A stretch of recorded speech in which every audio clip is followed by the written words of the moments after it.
much two of them, which is security and decentralization, but scalability it doesn't have because of the speed. Lightning could Right. give it that, Right. but Lightning is not at the scalable capacity yet. Right. So if you look at Ethereum from 2015, they're getting the scalability, they're getting the security is already there, the scalability is already there. The decentralization will come when Ethereum 2 releases and all the nodes go into centralization and decentralization. When all the nodes go into decentralization, which organizations are now splitting the cost of the main investment into a node to be a node validator, there is a market that has not even set foot into the space yet, which is a derivatives market. That's a quadrillion market. Bitcoin's not going to have the capacity to handle that scalability. It's not going to be able to move that fast. Mm-hmm. It's a wealth builder, but there will be a comparable blockchain that will align next to Bitcoin, and it's going to have a bridge, and that will be Ethereum because it's the most secure right now, and it's gone through a lot of tests. And the challenge now is that you have a lot of Ethereum killers out there, but Ethereum will be the next to Bitcoin. Bitcoin will be the asset builder, just speculation, my strategy, my thought out loud, my personal thought, TLDR, not any financial research, but basically Bitcoin is a wealth builder that builds asset value and wealth. That's for like something to store your value and your legacy of your family's wealth in. Digital gold. When Yeah. it comes to daily interactions Mm-hmm. and trading and derivatives and commodities, Bitcoin doesn't have Ethereum. the scalability to manage that type of Right. traction and traffic, but Ethereum does, and it's proven it. And people could say all they want, but at the end of the day, they're going to have to bend the knee to which is going to be the blockchain that could take all this on, because we're moving really fast into this space, and Bitcoin's not moving fast enough because it's UTXO development, Right. not smart contract development or Pragma or Solidity or APIs. It's not that fast in the development, and it's a Yeah. very niche type of coding. So when you see that, that's going to be very challenging to dev on that. And as a dApp developer, as a decentralized app developer myself, baby developer, it's much easier to scale and create a dApp when you have rapid application development, because all of that code is free to look at and free to use. And that's something that's why you saw Solana come out with something, you saw Polkadot's coming out, you saw Moonriver coming out, because all that code is available to use and expand upon. But it's also easier to wrap your head around it if you're a Java developer, if Right. you're a React JNode developer, if you're a PHP, a Python person, a SQL developer. It's easier to get into the space, to understand it, to understand the development of the language. That's the challenge that you're seeing with Bitcoin's language versus Lightning's language. But we still have the scalability issue, and Lightning may not be accepted fast enough because the big hegemons, as Chris said, they want security, and they want to know it's secure, and they want time-tested security. And time-tested security is in fact Ethereum. As much as no one wants to say, it's Ethereum, because Ethereum did suffer a problem in 2015. It forked, it made Ethereum Classic, then it went to Ethereum, but Ethereum has since really cleaned up and gotten stronger. You could even see it by the number of trading that's going on with the crazy NFT market. Look at the amount of transactions that are going on Ethereum blockchain with all these crazy NFTs. That's a lot of transactions. Just look at the level of transactions, and it has not broken down yet. That's what I look at. Yeah, I Is that gotcha. scalability is solid. Amy. Isn't it going to be like? I mean, isn't this kind of cool though? I mean, this is what we want, right? We also want the systems to be decentralized, right? So if you got blockchain, it's like, hey, let's leave the actual money like totally rock solid that can't be messed with, right? And then the other layers, the transaction layers, and I think there's also going to be like transactional platforms, right? So we're building out. There's the currency, then there's the transaction layer, kind of like credit card processing, but then you're also going to have the platforms of interaction between human beings to do trade coming up. I know we're doing, and so that's what we're doing. Ourselves. By the way, we have like a session with some pretty awesome people doing metaverse literacy today in the Pillar Tribe at 8 p.m. IST, which is like 8 hours and a half from now. But yeah, I like the direction of decentralized platforms integrating together, because then you don't have centralized control in one area. I Correct. think it's developing in a good Correct. way. I think, you know. Yeah, and this is I think what many people, I would like to see them recognize, is that we, and Tyler, you work in tech quite a lot and you support these organizations quite a lot. And if you imagine that the future of applications is going to be decentralized development of those applications, because then the interoperability is there and people can choose what they align with and what vibes with them, but it could also be potentially more easily connected with the sovereignty of data based on the country, Yeah. because decentralized apps could be built within the country, but they could connect interoperably with global blockchains, right? Yeah. And I'm a bit like Chris. I'm a little bit cheekier. I put the just listening on and I keep on talking, right, Hey, Chris? hey, There it goes. I put the just listening on and I'm still talking. so Amy, do you see any risks with what Gary Gensler has recently stated around the SEC potentially going after Ethereum? Well, I think that here's an interesting one, Craig. Is it Craig? Is it Craig? yeah. Craig. Yes, Oh, yes, it is. it's a very interesting statement, and I'll make it very quick because it's 8 minutes after the hour. I think there's a bit of, I see where he's coming from, and I've always said this. I think you can't herd cats, but you have to have some structure. I get that. The challenge here is that you have a lot of individuals that really don't understand the space, trying to kind of wrap their heads around it very fast. And I think my personal opinion, Greg, is that there's a lot of fear, uncertainty, and doubt, and there's a lot of fake news that's coming out, as Ben has also stated, as I've also joked around about, because I would like to I'd go down the rabbit hole of who uh, Gary Gensler, who is he reporting into? Who are the people? Because Biden just hired a woman who is pro crypto or a little bit more savvy on crypto. And if I have to be very transparent, and I know Charles is probably going to be in the audience somewhere, her last name, I'd probably say her last name could occur to me as being Russian. I'm just going to leave it like that. She's But the Kazakhstan. Kazakh. Yeah, yeah, correct. And that's like near Kazakhstan is the border, is the bottom of Russia, right? Yeah. So Between Russia when and China, actually. Yeah. it's corrupt. So when you look at this, Craig, I'm looking at it from a perspective of, who did Biden just push in? Who did Biden just put in? That woman. She's actually really intelligent around crypto. And I say this because I, as a SQL developer, have worked with very intelligent mathematicians that have been females from Moscow and St. Petersburg. Okay. So now when I see the fact that some of the most intelligent mathematicians that I've come in contact in my career have been females from Russia, I would probably say that this woman is pretty intelligent, probably in the context of understanding the cryptography and what Bitcoin is disrupting.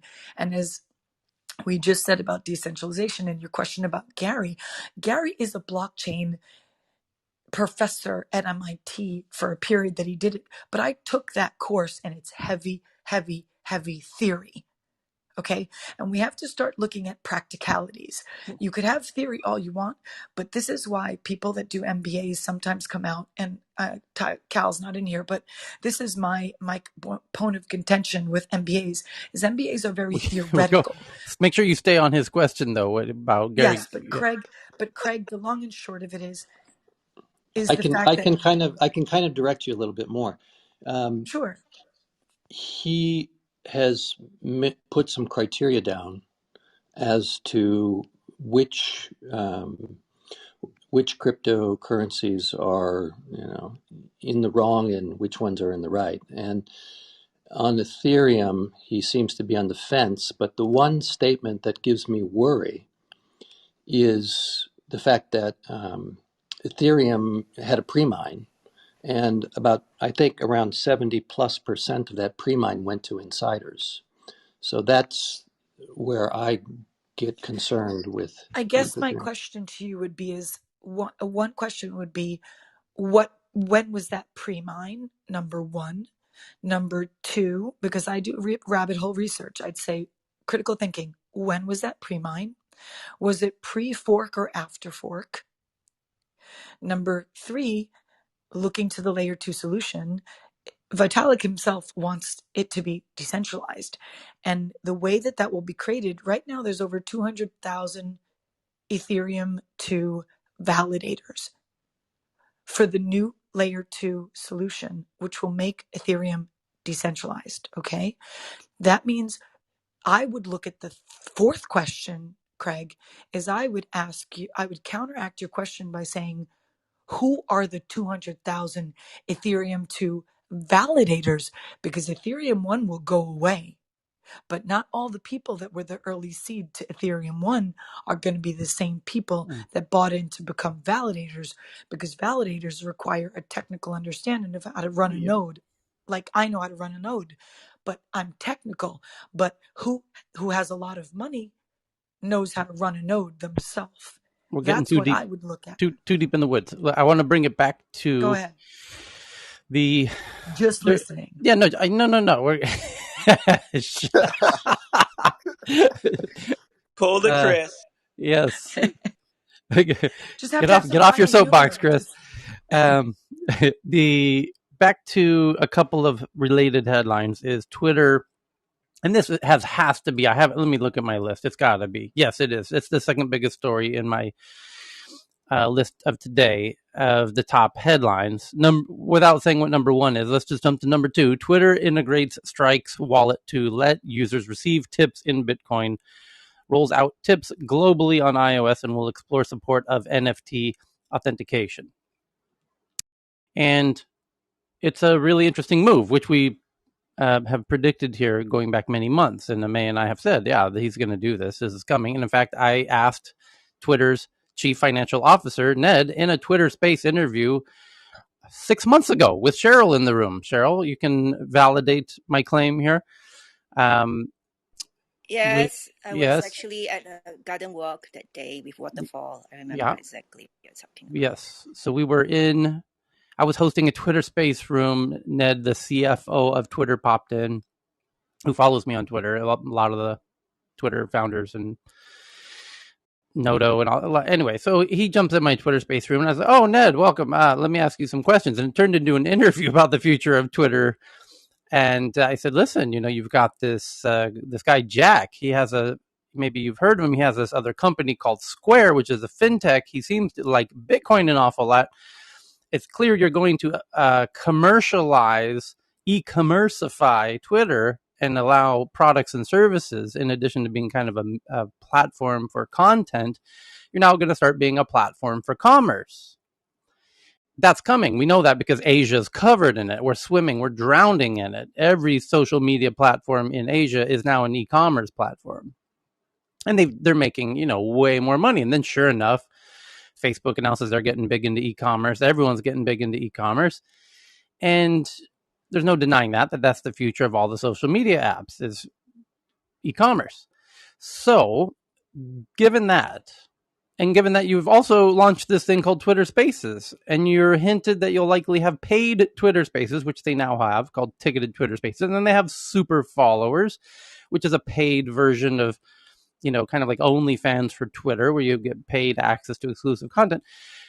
Given that Jack has the Square app, and the Square app accepts Bitcoin, is it possible your Twitter accounts are gonna need to have a wallet of some kind to handle these transactions of paid super followers, of paid ticketed spaces, et cetera, et cetera, et cetera? So what is that wallet going to be? Is it likely to be the Cash App wallet that handles Bitcoin, and you'll promote Bitcoin as a kind of way for the international audience to transact and tip each other in micro amounts? Because tipping in dollars doesn't make a lot of sense, no pun intended, because it's kind of there's gateways and fees associated, where in Bitcoin land, if you did it fully kind of in a crypto sense, you could avoid all the fees, and then people could tip micro amounts of 1 cent, 2 cent, 3 cent, 4 cent, which the internet world has been trying to solve that puzzle for a very long time, where we could have micro transactions.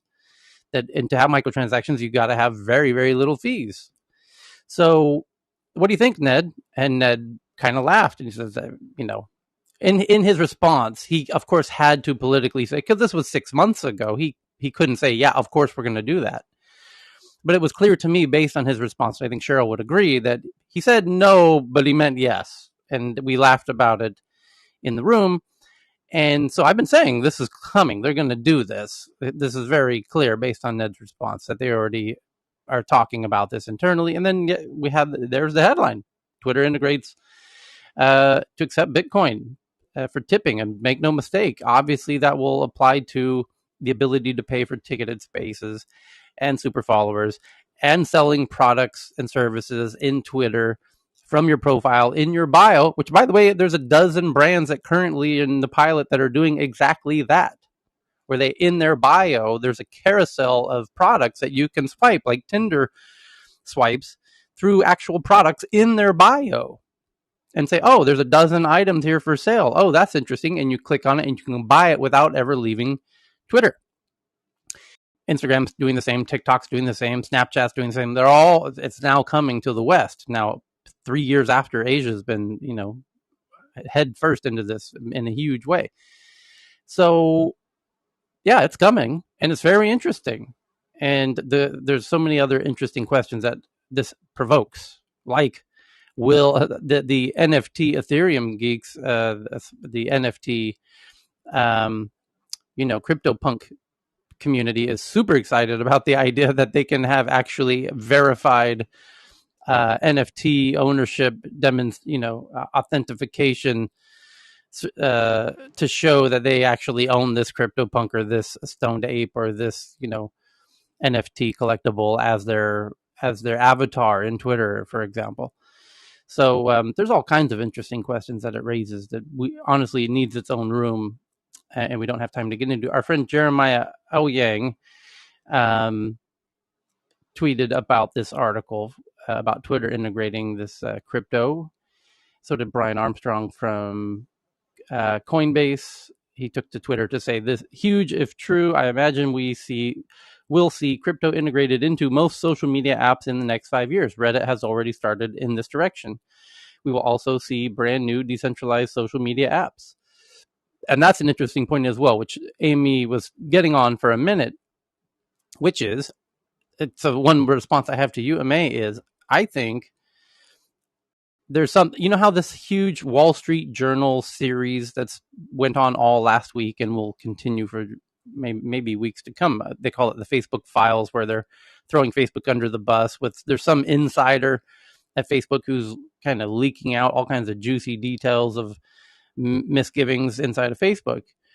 And by the way, that person, whoever they are, now has said they're going to reveal themselves, their identity, at some point down the line, quote unquote.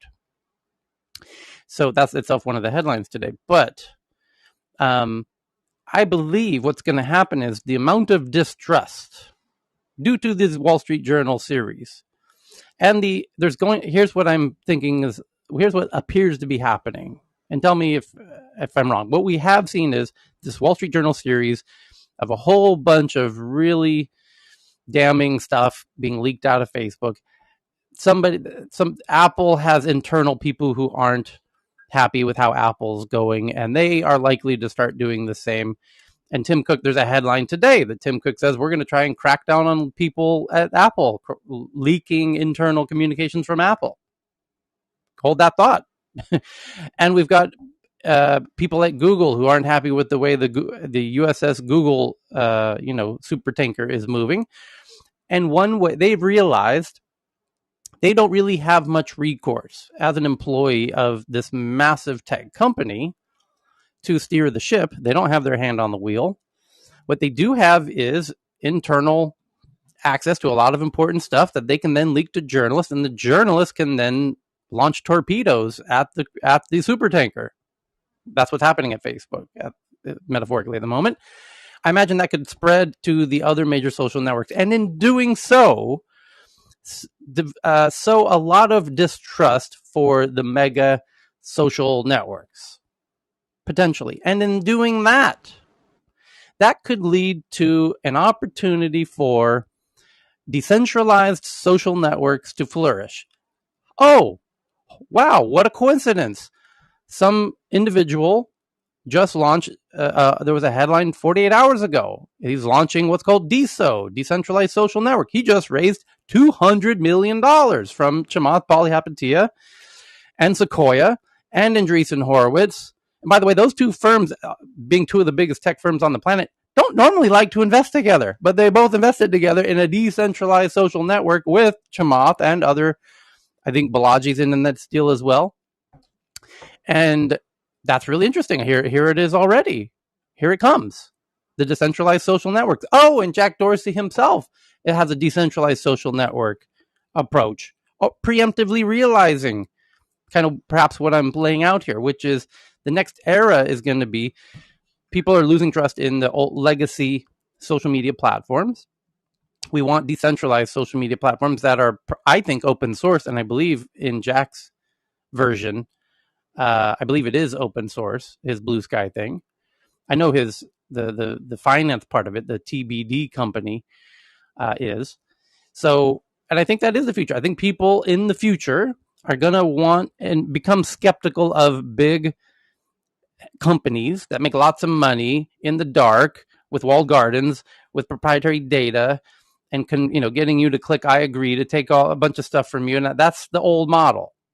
I think the new model is geeks working together in decentralized organizations, working remotely or whatnot, building open source platforms that people can trust. Ooh, I got the name, Tyler. Here's what we're doing. It's called protected open source, right? The dark thing you're talking about, what the central core thing, because I'm like deep into this right now, right? Is people need to know what the rules are, like inside how decisions are made, and then if it's really decentralized, then the decision making has to be decentralized as well, and you don't have like basically the hierarchical structure where you just have a few people making all the decisions is not the case. All the stakeholders, including the creators in the platforms and the users, as well as the builders, all of them have to kind of work together. That's going to be what is that structure is what's going to be the thing that works. It's going to be, so you have to have like open source, but it's protected open source. It's going to be a DAO, isn't it? Yeah, I think it'll be a DAO, and I think it'll be interesting to see how the governance of those work on a social network type framework, and who has influence on it, and the way that Bitcoin and the crypto games are evolving it'll be wild to see how that evolves into social platforms. So anyway, into the headlines here, because we'll circle back on these types of thoughts as we do. But the biggest article of the day is from Gizmodo. Google announces a range of new features for Android, Google TV, Google Assistant, and their keyboard called Gboard, including some that are previously Pixel exclusives that are now coming to other devices. So let's see what it says. It says, what do we have here? One of the new accessibility features in Android lets you scroll with your eyes. So you can now lift your eyebrows, and that will be sent as a signal to your phone. Or you can smile, and you can set your length of smile time. And if you smile for more than 2 seconds, that registers as a signal. Oh, and you can, when you're in the weather app and you're swiping between the different cities, you can now swipe between cities by moving your eye to the kind of right corner of your eye, moving your iris to the corner, kind of look to the right, and your phone will interpret this as a signal. Tyler? Yes. Do you know what's very interesting about what you're just saying right now? I'm working with an artist who's paralyzed, and it's super fascinating because he's been doing a lot of his work with his left finger and his eyes for like 25 years. So I guess what I'm hearing you say is that some of this technology that has been there for people that have been physically challenged is now coming available to those that are not physically challenged in some way, like that bionicness. I feel like that's something that was already in the space of those people that needed it because they didn't have access to that limb, or they didn't have access to that usage. When you're looking at markets that only affect like 10,000 people or 100,000 people or even 1 million people, if you're looking at essentially, well, I'm going to sell them like $100 device or $1,000 device, there's only so much room for revenue on that. On the other hand, when you say, hey, even though it affects day-to-day life astronomically, the current capital system that we run under, if you basically say, hey, but here's a general prosthetic, or here's essentially a general technology that everyone can use parts of, but by the way, it completely transforms these people's lives, and by the way, there's 100 million people that could use this device, even though 10,000 or 100,000 of them will use it exceptionally more so, it dramatically changes your investment thesis and also what your product market fit it looks like. I'm hugely in favor of just having more of a universal healthcare solution for tech development, but that's that's a little ways off as a thing. But there's an enormous amount of good that can come from when you basically say, hey, look, here's a thing that's useful in all these different markets. When you build for accessibility first, it unlocks so many different other markets with things just by basically targeting people that actually are going to use your thing first, and then basically figuring out how to essentially just spread out to everyone else. Yeah, and for those who weren't with us when we covered the articles, there's a lab. I forget which university it was part of, but a researcher there essentially proved that you could send signals to like your earbuds, your AirPods, that are detectable through your thoughts, basically, just by thinking to your phone, mute speaker. It would mute the speakers, and it can detect your thought, for lack of a better word. It's actually a minuscule electrical signal, and Chris, you can help me with the nomenclature, the actual proper terms here, but that it would work almost as a form of control, an input control. There's certain signals, minuscule signals, that are sent to your earbuds that are then Bluetooth connected to your phone, that you can control your phone, like, mute my Clubhouse mic, just by thinking mute my Clubhouse mic. And I can't wait what that's going to be like when you start multitasking. It might be more like you feel like moving like your jaw, or you might be like stretching a muscle might be a closer analogy rather than like the verbalization. Right. Yeah, stretching an internal ear muscle, which you can learn to control in an interesting way. Yeah. Which, by the way, doesn't. And I keep using the example of the soccer ball. That I and a friend of mine were playing with, where you can move. There was a special designed little miniature soccer ball where you wear this little headset, very cheap little device you strap around your temples, and two people put them on together, and then you fight for control over a little remote controlled soccer ball with your thoughts, and you try and force the soccer ball into your opponent's goal. And it only took a couple minutes to learn how to move the ball in 4 directions, and that's essentially 4 different commands: up, down, left, and right. And that could be two axes. Yes. So, but that could be used as different inputs for control of your device as well. So it'll be real interesting, and that could be boiled down to your earbuds. So it'll be interesting to see how, in addition to using your face gestures, as Google's now doing, that's the first story today is the announcement that Google announces this new range of features for Android and Google TV and Assistant, etc. And they also expand Google TV app beyond the US to 14 new countries, including the UK and Germany, and adds an in-app Android TV remote, so now you can control things with your phone if you want to. And there's also in addition to facial gesture controls, there's handwriting recognition, etc. So a whole bunch of announcements came out from Google in the past 24 hours. And then the second biggest story, as I said, is the Twitter integration of crypto, and we'll obviously get into other stories. And by the way, if you want to test that out, wink, wink, you can in my personal Twitter bio. So if you click on my Clubhouse bio, you'll see my personal bio, or if you go to the the Tech News Around the World Twitter account, either account, the Tech News Twitter account or my Tyler Crowley Twitter account, both of those have the Twitter tip jar, and both of those have the Bitcoin option if you want to try and send me a micro amount of Bitcoin. I'm curious what the minimum amount somebody can send is. For the purpose of because of that microtransaction element, it's kind of an interesting thing. So if you want to test it out, you can test it out. And just notice, Michael Saylor is excited about this announcement from Twitter. And the next big story, number 3, is from AP that the EU, the European Commission rather, proposes legislation mandating USB-C charging for mobile devices, citing electronic waste. Apple is the main USB-C holdout because of their love of... 20 years later, they finally are following through on it.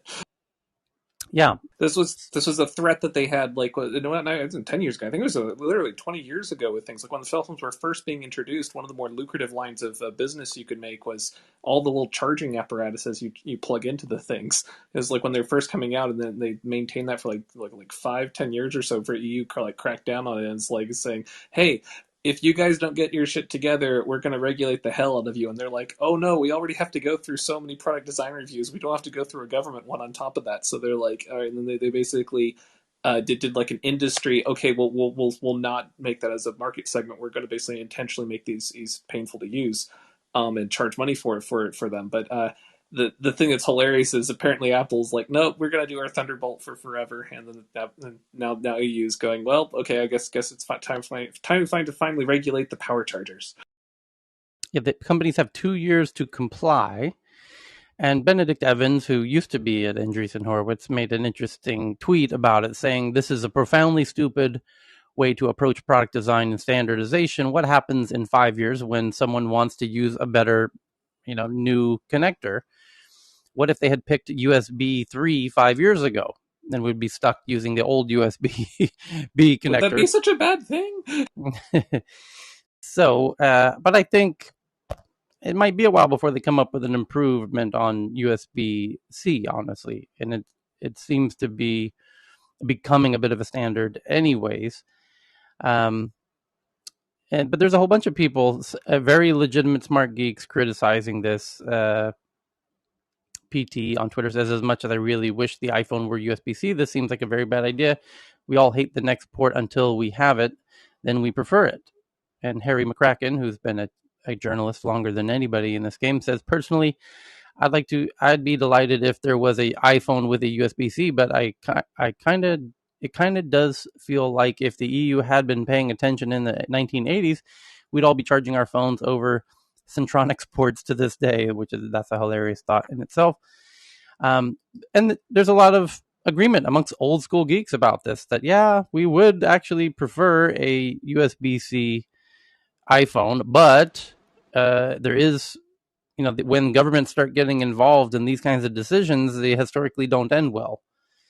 And that the market itself has done a pretty good job of, and this, to your point, this is coming a little bit later. If they had done this 3 years ago, there might be a more unified celebration of it and less of the critical comments that we're seeing in these tweets that I'm sharing. So the next article from CNBC, Facebook says its global head of safety will testify before the Senate Commerce Subcommittee on Consumer Protection on September 30th. Facebook agreed to send Antigone. Oh, interesting. Antigone Davis, global head of safety, to testify before the Senate Commerce Subcommittee September 30th. So no doubt there will be headlines later that day that we can dive into. Of interest, there's an Ars Technica article that is saying that essentially when they're doing for follow-up clarification on who was in charge of security, the security, or who was in charge of essentially the specifically for the internal reviews, for things they were having trouble finding, is like, is there actually one that's in charge of this part or that part with things? And they're having several internal things, and they found out that essentially, as what they're doing damage control from essentially from the last weeks of Wall Street Journal stuff. What they're finding out is there's actually a lot of different people, and they're all in charge of their own separate different groups, and they all have the ability to basically override each other. Alex Stamos, who's a bit of a little famous for having been a part of and fired from, or very, very, very high level groups, everything from Yahoo to Facebook, other things, was basically describing some of the internal politics of the policy groups, essentially competing with essentially the biz dev growth groups and stuff internally. It's pretty crazy, essentially, the internal factions and how much this basically determines about, the policies that, hundreds of millions of people use. So BB in the audience doing God's work found the ear control earbuds project at its University of Bath, and I just tweeted it out to the Tech News Twitter account. It's called Ear Switch, And it's a beautiful website, and they've got a video, and they show exactly how they do it. So if you want to learn more about that, thank you to BB for that. And so one thing about that ear switch, I've been thinking about it, is with all these AR glasses, one of the problems that they're going to have is the mouse click. It's like you can do the air tap or say yes, and all are very distracting in a public place. But that kind of squeezing your ear thing, I think will just be maybe the next mouse click. So anyway, just an observation. Dwell time is a pretty good proxy with things where it's just holding a position with stuff. There's all sorts of little tricks you can do, but it's not. It's about whether or not essentially it actually feels good to use rather than it technically kind of works, but it's unpleasant to use. That's going to be one of the more interesting scale ups because there's an enormous amount of technologies that essentially for advanced user interfaces that are kind of sitting on the research shelves and you can get dev kits for. But one of the reasons why they aren't scaled to consumer applications is that there's some missing infrastructure on going from here's essentially the thing that we technically works, but essentially it's something that's sexy to use, and you're going to basically while you're using it, it's intuitive for when you put 100 people in front of the device with things, 95% of them can actually use it within a minute or so. That's a much smaller number of devices that we have the models for and the user interfaces prototyped out for. Oh, I know. As soon as Tyler talked about that the other week, I was sitting here squeezing my eardrums for 15 minutes to see if I would actually consistently do that. Carl, the yawning device. Is Carl on stage? I like your comment, Carl, about the tipping and politicians and how this could become a sort of a digital lobbying alternative of sending. Tyler? Yes. Got a question about the Twitter Spaces and that tipping thing. I hate to go back to it, but it's been bugging me. Not everyone has the monetization yet on Twitter. Right. And with the whole verification that you said, I mean, at what point will that be accessible to more people? Because the strike guys were actually at the Bitcoin conference. I actually met them, which is interesting because I'm now trying to figure out in my head, in my own mind's eye, how will that be inclusive if the folks that are on Twitter that have the access to monetize may not be those that might actually understand even using it? So how is that? I mean, I guess I'm not seeing that connection there with that monetization and then taking Lightning, because I don't think there's that many people unless he's testing it out and that's where he's going to test it and then make it available. But if he makes it available to everyone, he has to allow everyone to monetize, or he will not be fair in who he allows to use Lightning. There's regulatory issues with how many people are are moving money around. Okay. Carl, and he brings another interesting point, which when you get massive social networks with hundreds of millions of users, making it easy to send money to each other, especially, I mean, Twitter, if they do roll that out, they have 200 million kind of monthly active users, I recall. That could hurt Western Union's kind of remittance business in some sense. And as an example, Kado-san. Yeah, I'm here. Sorry, I know everybody else moved on with the news, but I was busy while we were talking about this. My brain is still buzzing and thinking about this. But like Tyler was saying, there's how they implement the onboarding of this is going to be really interesting, because if Twitter brings in something where you can send a tip to somebody before they've configured a wallet, then this becomes a very different beast, because then you're talking about things, well, you can preload Donald Trump with Bitcoin while he's on campaign moaning about the dangers of cryptocurrency, for instance. But also, if you're logging into your Twitter and you're seeing that if you're, Taylor Swift or whatever, and you've never really thought about getting into crypto, and you're going into your account and you're seeing that actually you've got 100,000 in crypto waiting, and all you need to do is click this one button and Twitter will help you set up a wallet.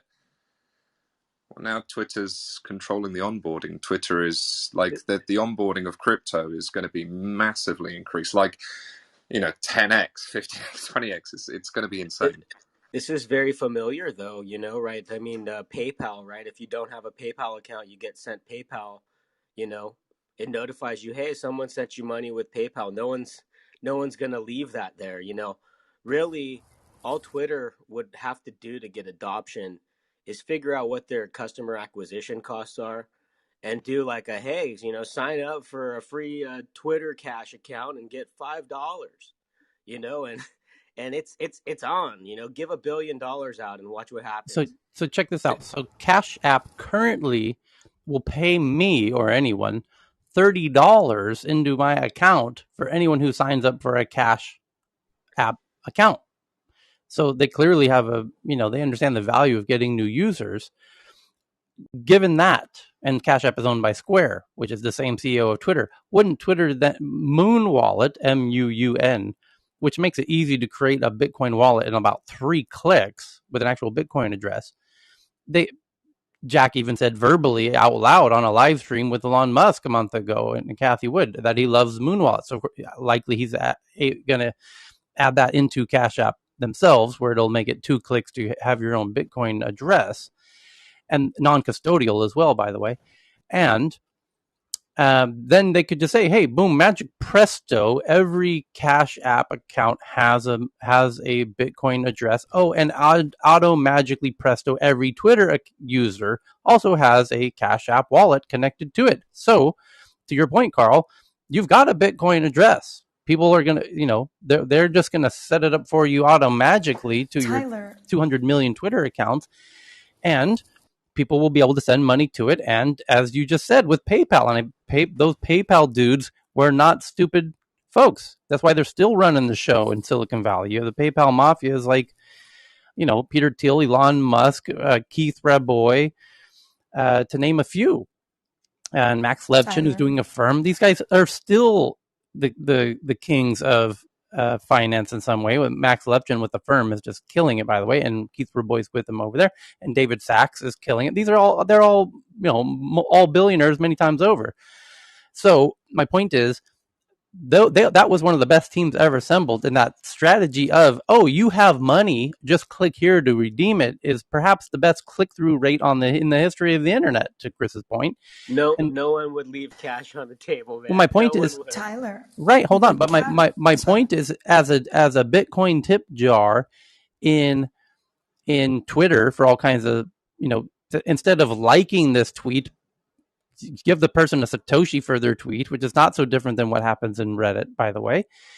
And that could be huge. This could be a huge adoption. And I love your point, Carl, about what if those existing wallets exist for every Twitter account, and now people are sending crypto to politicians because when Trump announced he was running for president, I never did an interview about this, but I did a partnership. I partnered with Stripe and I created a website temporarily. I was working with the right platform providers to enable this, to do a fundraising crowdsource campaign to try and raise $1 billion to offer to President Trump to not go through with his nomination for presidency. And we nearly imagine this, Tyler. We nearly got that off the ground, by the way. Imagine that it's all in holding, and people, trolls, whoever, somebody who loves Taylor Swift, somebody who loves Donald Trump, whatever, starts pre-tipping, pre-loading all of these, and they just sit in a holding space, probably not by Twitter, but by Square themselves. And then whoever goes onto their account doesn't really understand what it is and just clicks accept. They just click OK or accept, they click the green button, whatever. And then instantly 100,000 users around the world are notified that Snoop Dogg has just accepted their Bitcoin payment. Or Donald Trump or the senator from Texas has just accepted their Bitcoin payment. Like, that's going to be absolutely massive. That's going to be a news story every single day. Twitter, Trump endorses Bitcoin, Snoop Dogg endorses Bitcoins, Taylor Swift endorses Bitcoin, and I don't think people are going to understand exactly what they're doing when they click accept. So to tie into that on the monetary side with things, so there's paperwork if you want to move $10 billion into or out of the country, special paperwork like that. And it's not really a big deal with that about saying, it's like, okay, so, there's only so many people that go through that process. The thing about it is every country has their own versions. And when you cross certain magical thresholds of essentially you're above a certain amount of transactions, all of a sudden you get another layer of regulatory scrutiny in those areas, and you get a whole bunch of other people you have to basically have on call. So essentially, imagine scaling that out to something where, oh wait, we saw that essentially you wanted to use Bitcoin stuff, but it's only in the USA and only to other USA people. It's like that's not going to be something that Twitter really wants to have. They'd rather basically roll it out to be a global thing. But making something work in over 100 or 200 different jurisdictions worldwide, that's a lot of lawyers and a lot of people to coordinate with to make sure that you get the certain critical ones. Now, really, you only really need to really get about 30 main markets, and then you're good to go. But there's a lot of like prep to do this from a regulatory and financial standpoint of things. Then once you actually already have the thing online, then there's the other part about how if you ever look at the remittance market of how basically groups send money back and forth. I honestly think that's going to be one of the largest markets for this. Is going to be essentially people sending money back home to from working overseas, because the transaction fee cost from that is absolutely absurd. One of the things is that you have of the complexity of that is basically one of the things that prevents people from basically using some of the crypto services for these sorts of applications. But when essentially everyone and their grandmother can basically use this sort of thing, it becomes a standard overnight. That's huge. It's Western Union. Hang on. Hold on. We got to go back to May. Yeah, sorry, May, we cut you off. Yeah, Chris. No, it's okay. But Chris just said something that I was gonna dovetail before, but he just brought it up again. It has to do with ease of use of what Carl's talking about. But something you said about Cash App. One, Cash App already has Bitcoin addresses. It's already there. Yes. It's already existing in the platform, right? Now, clearly, you could see my critical thought from a strategy perspective is I see the essence of Cash App marrying with Moon, yes, a wallet similar to Moon, and then Cash App going away and migrating to a new decentralized product. Because once they migrate to a new decentralized product, I don't know if you noticed the change of wording inside Cash App. Did you notice the change of wording to say paper money? No. It says paper money now. Which is very interesting because I'm like, okay, wow, this is pretty fascinating. He's now calling it paper money. That wasn't like that before. That just was a change in the past 2 months. And I know because similar to what Chris said about sending remittances and sending money, I still help my family in New York because my brother-in-law has cancer. So I still help them. But you're right. If I'm sending money, it's a real bitch as an expat to navigate these multitude of accounts across just as an expat. Just as someone that's got to work and live in different countries for tech, right? Let's just leave it like that. This is a real conundrum because that's a second problem to solve is as we go to a global economy where people will be working from anywhere and we go to a universal basic income, we have to consider the future way of paying people too. Not just the amount, but the facilitation of that payment and the cross-border implications when we start having an American living in Sweden or an American living in South Africa or an Indian national living in the United States. So I think those are interconnectivities that need to be considered. But to Chris's point where he mentioned age, I think that's where it's going to be very interesting because he needs to make that wallet seamless and get in a large population fast. And Cash App is easy for everyone to use. If he marries everyone in, like both Chris's were suggesting as well, not just one, Chris too. I just want to say there's 2 Chris's on stage, okay? I know Chris, but I was referring to the second. Sorry, Chris. Is Chris? Tyler. Chris, the one who the Chris. It's an inside joke from yesterday about Okay, Chris squared because I'm addressing both of them. Chris squared. The unique part about the unique part about it, Chris in California, or they're both in fucking California. That's not. It's confusing. My target Chris. There you go. No, my Trader Joe's Chris. Trader Joe's Chris really made a very valid point because if you have Cash App already and millions of people are using Cash App, millions, okay, they're all using it. How seamless would it be for him to say, "Hey, here's $5 in crypto, pew pew pew. How about you use the new attachment to Cash App, which is our whatever wallet, right? Whatever wallet. People are going to take those $5 and then it's going to be multiplicity because they're going to share it in their network. And if the people using Cash App are people that need to pass money to different parts of the US or whatever they need to be, it's going to be a shoo-in to get those people in. It's not going to take too much effort because one of the things we do see is that people are creatures of habit. They like convenience. And if you make it convenient for them, they're not going to go to Chiquita Banana on the other side if you've just handed the person, say, hey, let me give you $5 in crypto, like PayPal did. PayPal said, hey, look, we now take crypto payments. Do this and you'll get it.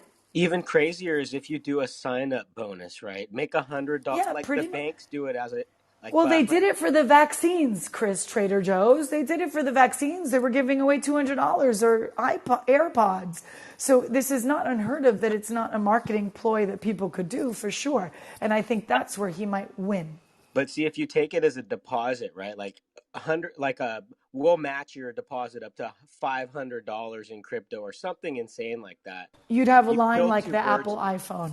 You kill two birds with one stone because you bring 500 into the system and you create 1,000 of, need to spend, so to speak. And I know that that's an absurd number, but just an example. And But I'm that's a dying, and I've common been prodding airdrop, right? Aaron for what he thinks is going to happen, because Aaron's the You only real hands-on expert in here in this field. Not that you aren't, Ame. I mean more from the Good point, Chris. financial, transaction side. I'm just on the techie side. So and there he is. function. There he you is. guys should also think about the 1.7 billion people around the world. They are not even banked. Can you Correct. imagine that? That's it, I Messi. mean, That's it. You just nailed it. The Okay. unbanked. Aaron, lay down the law here. What's going on? No, no, I'm listening. It's all great. Everything's great from people. I think Yeah, for but we're me, the dudes in the bar saying, "Hey, I think." Speak for yourself, Trader Joe's. Speak for yourself. Except for Ame. I think for me, Chris F hit it on the head, which is the wallet is just a container. So think about it just physically. Your wallet is just a physical container to store things. That's not the difficult bit. So whatever brand, whether it's Moon, Cash App, it's irrelevant. There's a thing called embedded finance, which means that everything from a financial services perspective is going to be embedded as a function.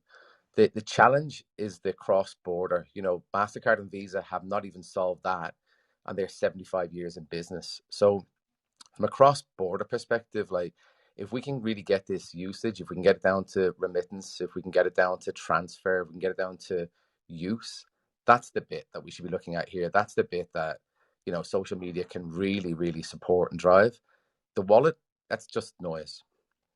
One thing to point out here is that a lot of the financial infrastructure that essentially is used in the world is built on underlying infrastructure even below that for geopolitics. And for tech, many of us are kind of advised against going into anything related to that because essentially it's where the big boys play, and it's a lot simpler just to basically focus on the surface stuff built on top. One factor essentially that I was actually kind of curious about, and you kind of touched on this, Mr. Reed, was M-Pesa essentially is doing like all sorts of things in Africa for fintech companies and such. Are they doing anything in this space? Because I mean the sheer quantity and number of people is absolutely absurd. But when you start talking about like unbanked and such, like it's one of the few sectors where you could actually have cross-border finance actually have an enormous amount of impact. Like when I say like enormous amount of impact, I mean it's a difference between in a developed country with things, crypto is the difference between whether or not essentially I have slightly more convenient access to something. In developing countries, that essentially where access to credit is literally like the difference between whether or not you have a developed economy or not. That could be a huge difference. But traditionally, a lot of the groups that offer credit and loaning systems have a lot of strings attached to that. So there's a lot of interesting applications there, but I honestly don't know very much about the space with things. Mr. Reeves, is there anything happening with like M-Pesa and some of the fintech companies in Africa with things in this sector? Yeah, but this is the very, very brand new concept for Africa. So there aren't any at all because there is no regulation. Even the countries that are actually advancing a little bit, like Nigeria and Ghana, they have actually and cryptocurrency and came up with their own digital currency. So in September, Nigerian central bank actually came up with its own Inera that they are trying to launch, and now kind of backtracking and then saying that they're setting up a department to study about all this, what this, Bitcoin cryptocurrency is all about, so that they can see how to regulate it. And Ghana is also saying, no, we're going to come up with our own ECD, I think, digital currency, so that where they can, control the volatility and other things like that. But those are the few countries that are really a little bit advancing. I know where I am in Ethiopia, there's no cryptocurrency at all, or M-Pesa as either. The Chipper Cash that became, I think, a unicorn a while back, a few months ago.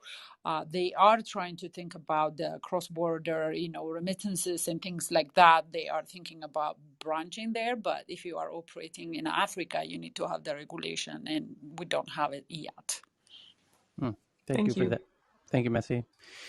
Next one is New York City passes bills establishing minimum pay and worker protections for app-based couriers, including those working for Grubhub, Uber, and DoorDash. The legislation includes setting a minimum per-trip payment, and couriers and customers will be granted more tip transparency.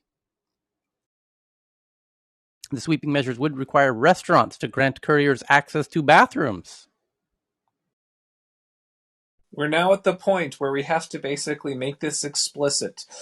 Yes, because that amount of has been shaved away. Hang on. This is the digital version of ordering soldiers. Hang on.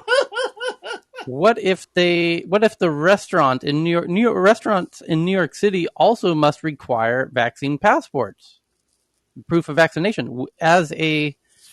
These two things could be at a loggerhead. This is turning into like a Death Stranding video game where you essentially are just playing the porter, essentially going between the apocalyptic, afterworld, after everything is a strange bioplague is spread across the world, and you have to basically transport something from point A to point B. It's the walking simulator. Death Stranding, the video game.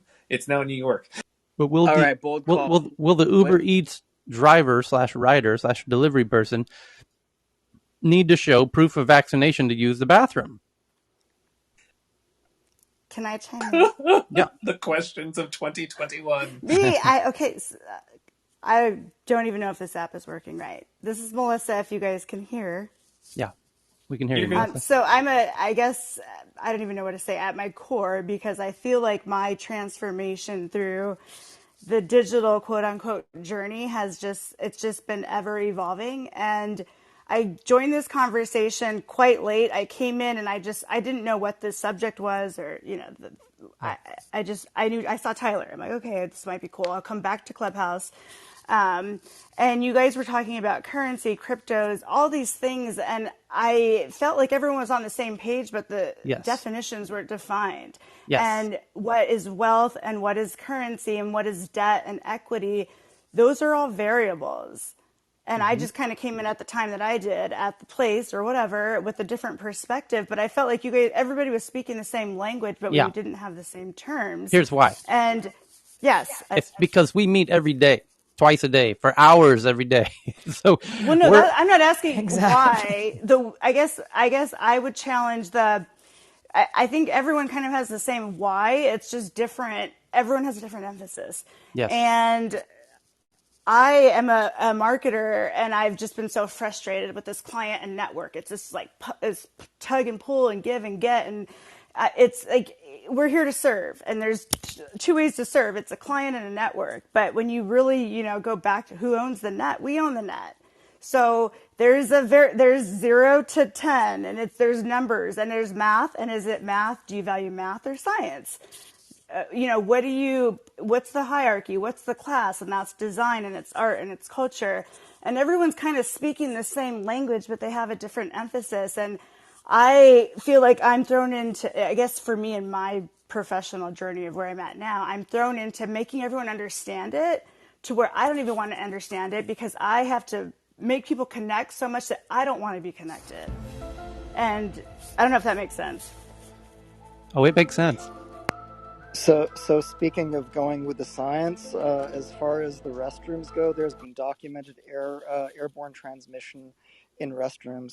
So the delivery folks who use the restrooms Oh, that's really such a should great be point. vaccinated. Such a great I point. got one for you. This is Yeah. actually fun. You know those little air dryers where you hit the button and it makes those Yes. cool things of air come down? And it Yes. feels so great. And they have the Dyson ones. They even have like Yes. all the crazy like airless ones.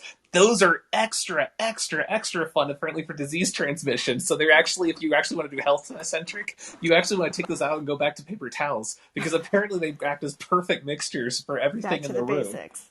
Yeah. And they're everywhere. So next big headline, Chris, what's up? When do you think we're gonna see like the first eminent domain case where someone takes over a restaurant because they get more tax revenue for the city? So the next article is from the Washington Post that despite Apple's privacy changes, at least 3 popular iOS apps are sending identifying info to third parties even when users opt out of tracking. And this is we read this article when we met here in our other, where we meet twice a day. Click on the title of the room to see how we meet twice a day. And in our other meeting, which was about 14 hours ago, we went deep into this Washington Post article, and boy, is it an interesting article. And it talks about how apps, let's put it this way. Apple did a major update in iOS 14.5, where they said, do you want to allow apps to track you? And Apple's hoping you click no, by the way. And they particularly don't want to share your what's called your advertising ID number to these other apps, because Apple, it raises your price for how much your access cost. Right, because Apple itself wants to keep that for itself, because Apple's building an ad network, and they're going to build the mother of all ad networks the planet Earth has never seen before. And they're hoping. You're wrong. Melissa, that's not how the room works. No, Melissa, I'm just, sorry. I just wanted to have a good debate. Okay. Yeah. So what Apple's doing is making it more difficult for the other apps, namely Facebook, who build there are ad networks like Facebook, and they are dependent on data that comes from your Apple device. Apple doesn't want to share that data from your Apple device to Facebook and the other ad networks like Facebook, and they want to keep that for themselves. And they're hoping you click no. I don't want to share my privacy information with these other apps. Now, what this headline is all about, and what this article is all about from the Washington Post, is turns out they don't need you to click yes to track you. They have a whole other way to get you and identify you, even if you click no. And how are they doing that? Well, it's because there are these databases and directories, and they are still able to get lots of interesting information from you and your device, even when you click no. For example, they are still able to get, most notably, they don't get your very exclusive ad ID number that Apple used to give out to everybody willy-nilly. So they keep that. However, turns out they don't need that, because they still can get your device name, like when you name your device Tyler's iPhone X or Tyler's iPhone 12 or whatever you name your device. They still get that. They also get access to your account settings of your text size. Because you can say, I want my text to be up, one font size, or 2 font sizes, or 3 font sizes, or down font sizes. And they're also able to get your account settings around if you use dark mode or not. They're able to get your screen resolution, your time zone, your total storage, your storage space available on your device, the amount of free storage space left on your phone, the default currency of your device, your iOS version, if you're using 14.5 or 14.5.2 or .3, which country your phone's in, your cellular carrier name, if it's AT&T or Orange or 3 or Verizon. This is a great list, by the way, on their website. Like, it's a really good article. Right. So they get all of these things. And by combining all of those things, and they know it's Tyler's iPhone and this country and this currency and this, font size, they know it's you. It's called fingerprinting, digital fingerprinting. And due to your digital If you have ever fingerprint, logged into a website ever with an identity at any point, all those fingerprint data go with you to any other website that sells that. So essentially, if you've ever logged into a website on the internet, there's a fingerprint of you out there. right. So they've found out a way to work around cookies with digital fingerprinting and these directories that they can cross-reference and get your identity without you voluntarily giving up your identity, as Apple's asking you to do. And so this article from the Washington Post, rather, proves it. And they name the names of the apps that are doing this. And they're saying, when are the politicians going to really address this? Because, and Apple itself would love to address it, because Apple, again, primarily, their main motive is they're going to build the mother of all ad networks with all of this data that marketers are going to want to tap into, and they're going to have to go to Apple and they're diminishing. Facebook has already said, by the way, there's another headline, I think I danced over it, where Facebook in the past 24 hours has said that this Apple update in 14.5 has been more damaging to us than we've even been letting on to our investors. And it's a real problem for Facebook, this whole update. And it's a problem for a lot of companies who were dependent on this Apple data. But some people are not going down without a fight, and they're resorting to using digital fingerprinting. That's the summary of that article in layman's terms. So you wanted to say it, Melissa? Yes. And first, I want to address my interruption from a place of a good place, not because I thought you were wrong. I know you were just reading an article in that moment. But there was just so many moments in that article where I guess through my process of trying to market, reverse engineering the internet and respecting classes, hierarchies, and knowing, okay, get to the root, because check your source. Okay, the Wall Street Journal says. And then you implied that Apple's main goal, and you stuttered at that moment, was to have an ad network. That's not Apple's goal at all. Apple wants to make it easy. Like, there's just so many things where if you truly understand how APIs work, how development works, go to Wikipedia archives. You're talking to people that have literally built these things for right. decades. So you guys should know that the system's designed to have. He said you can name your iPhone and it's Tyler's. You can rename that under a different system, under a different class, but someone ultimately holds that 0 to 100. There's barriers, and you have to understand that in the segments, and you have to define those terms, because I get it. Where what I'm trying to, the message I'm trying to convey is not the same verbiage I would use to a client who I'm trying to say, go on Facebook. I don't care about Facebook, but I understand that their message needs to be there because there's a tension. So you just have to understand, I guess, the intent of, of the argument. Okay, so Tyler, essentially tying in with the article there is a thing on conflict of interest thing that should be stated at any time that one of these articles comes up. Tech journalists essentially have spent decades taking ad revenue from a lot of the companies that they basically have been covering for decades, and that's been something. Supposedly there was editorial, separation at one point, but that passed a long time ago. So that is something where the entire journalist, what remains of these enterprises, is basically playing back, catch up for tech coverage. That's just a general one. Another thing to basically cite here is, with Bezos owning Wall Street Journal with things with the Amazon stuff, it should also probably be a thing of conflict of interest to be cited here. With was it Jedi and some of the other essentially cloud computing contracts, literally essentially the cloud hosting for the surveillance agencies that are basically going to be analyzing a lot of these data sets. There might be a conflict of interest for having them in private sector versus government analysis. Just throwing it out there, and this does not ever get mentioned in these articles as something when they're covering, something. By the way, the coverage they've had over the last week for Facebook has been spectacular. Really been enjoying this coverage, but there is some other, just some larger meta context that I don't think gets covered in these articles.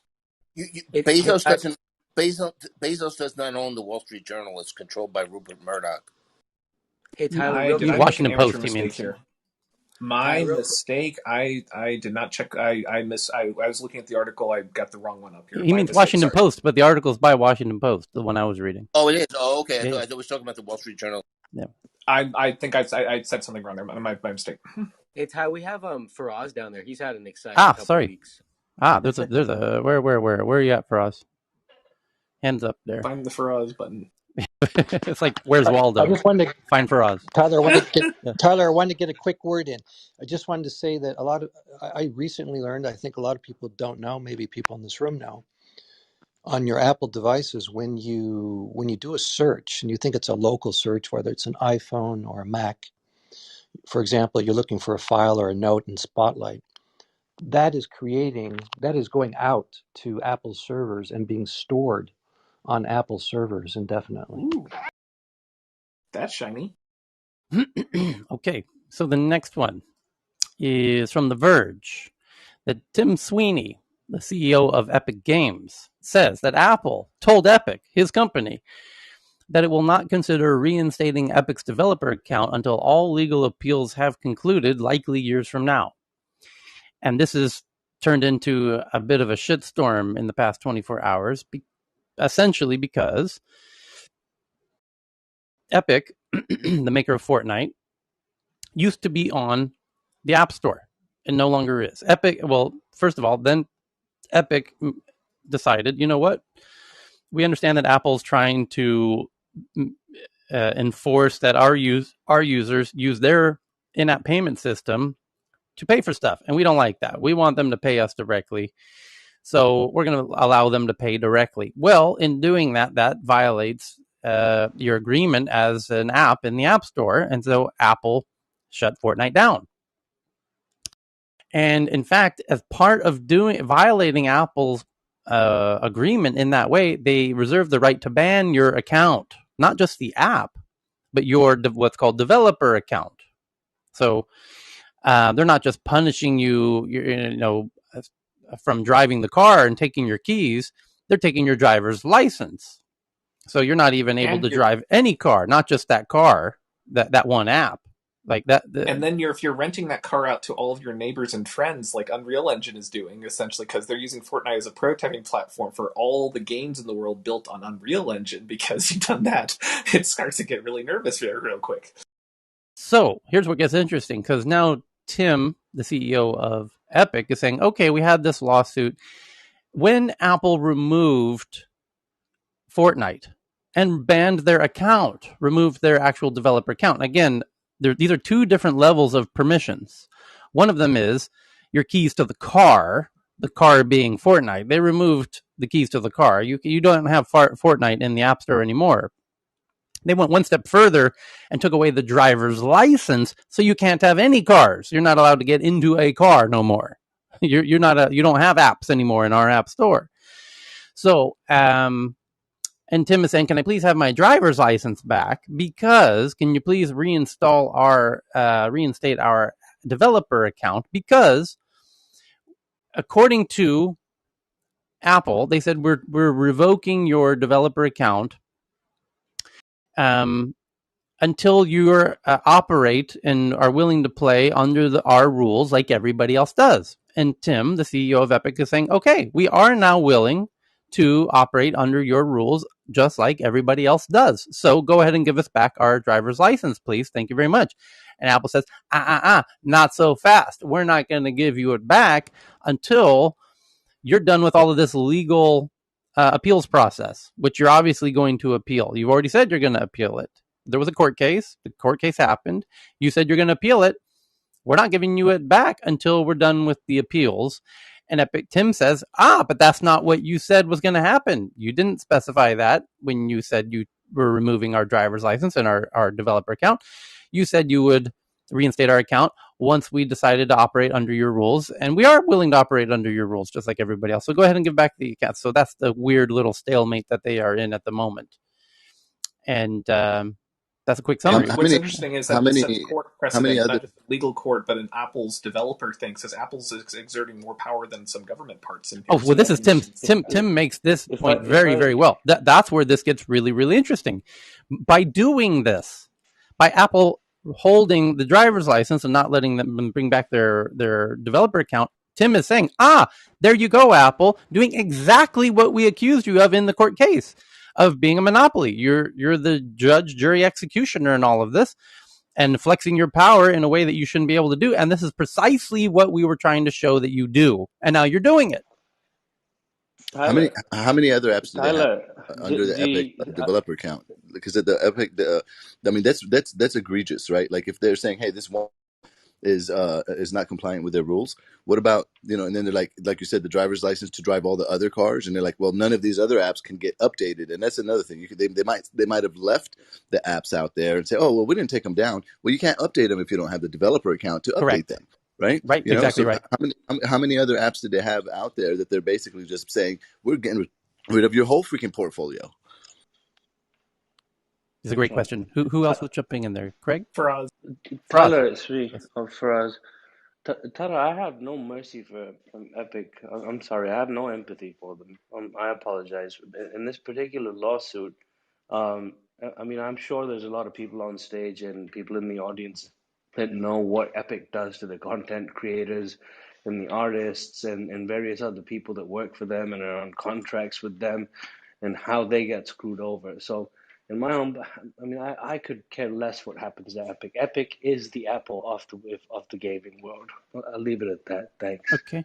So I Wait, that's a good point. That's a good point can for I that, right? But the main thing is like there's what Epic does, right? But then there's the law itself and what is allowed by all people, Right. right? So we have to separate the company and their bad actions from them, which would be it'd be interesting if this plays out, because then Apple has a bunch of lawyers that say, well, Epic, you do this and that, and somebody says, well, you do this and that, and then the world can be like, well, can you all fix this shit, If Apple has more effective decision-making power than the government does through the courts, then that has a very, very real set of implications for essentially how things get run. And that's really the slice that they're trying to basically slide there with saying this is what's happening.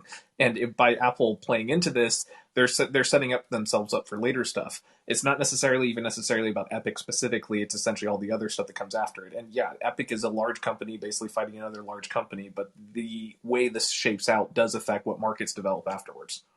can I chime in from a so Epic was banned by Apple and Google, just so we know. They were banned from the App Store. And I think what we're questioning and what we're trying to answer, there's just so many different variables. And Apple is all about the experience of the human and the device. So they're going to protect the consumer at heart, at core. That's what they want. They want to make it easy, and they want to have radical transparency. And Android's kind of followed suit. And I see this from the publisher side, the ad side, the marketing side, from all different. I don't care. I don't even.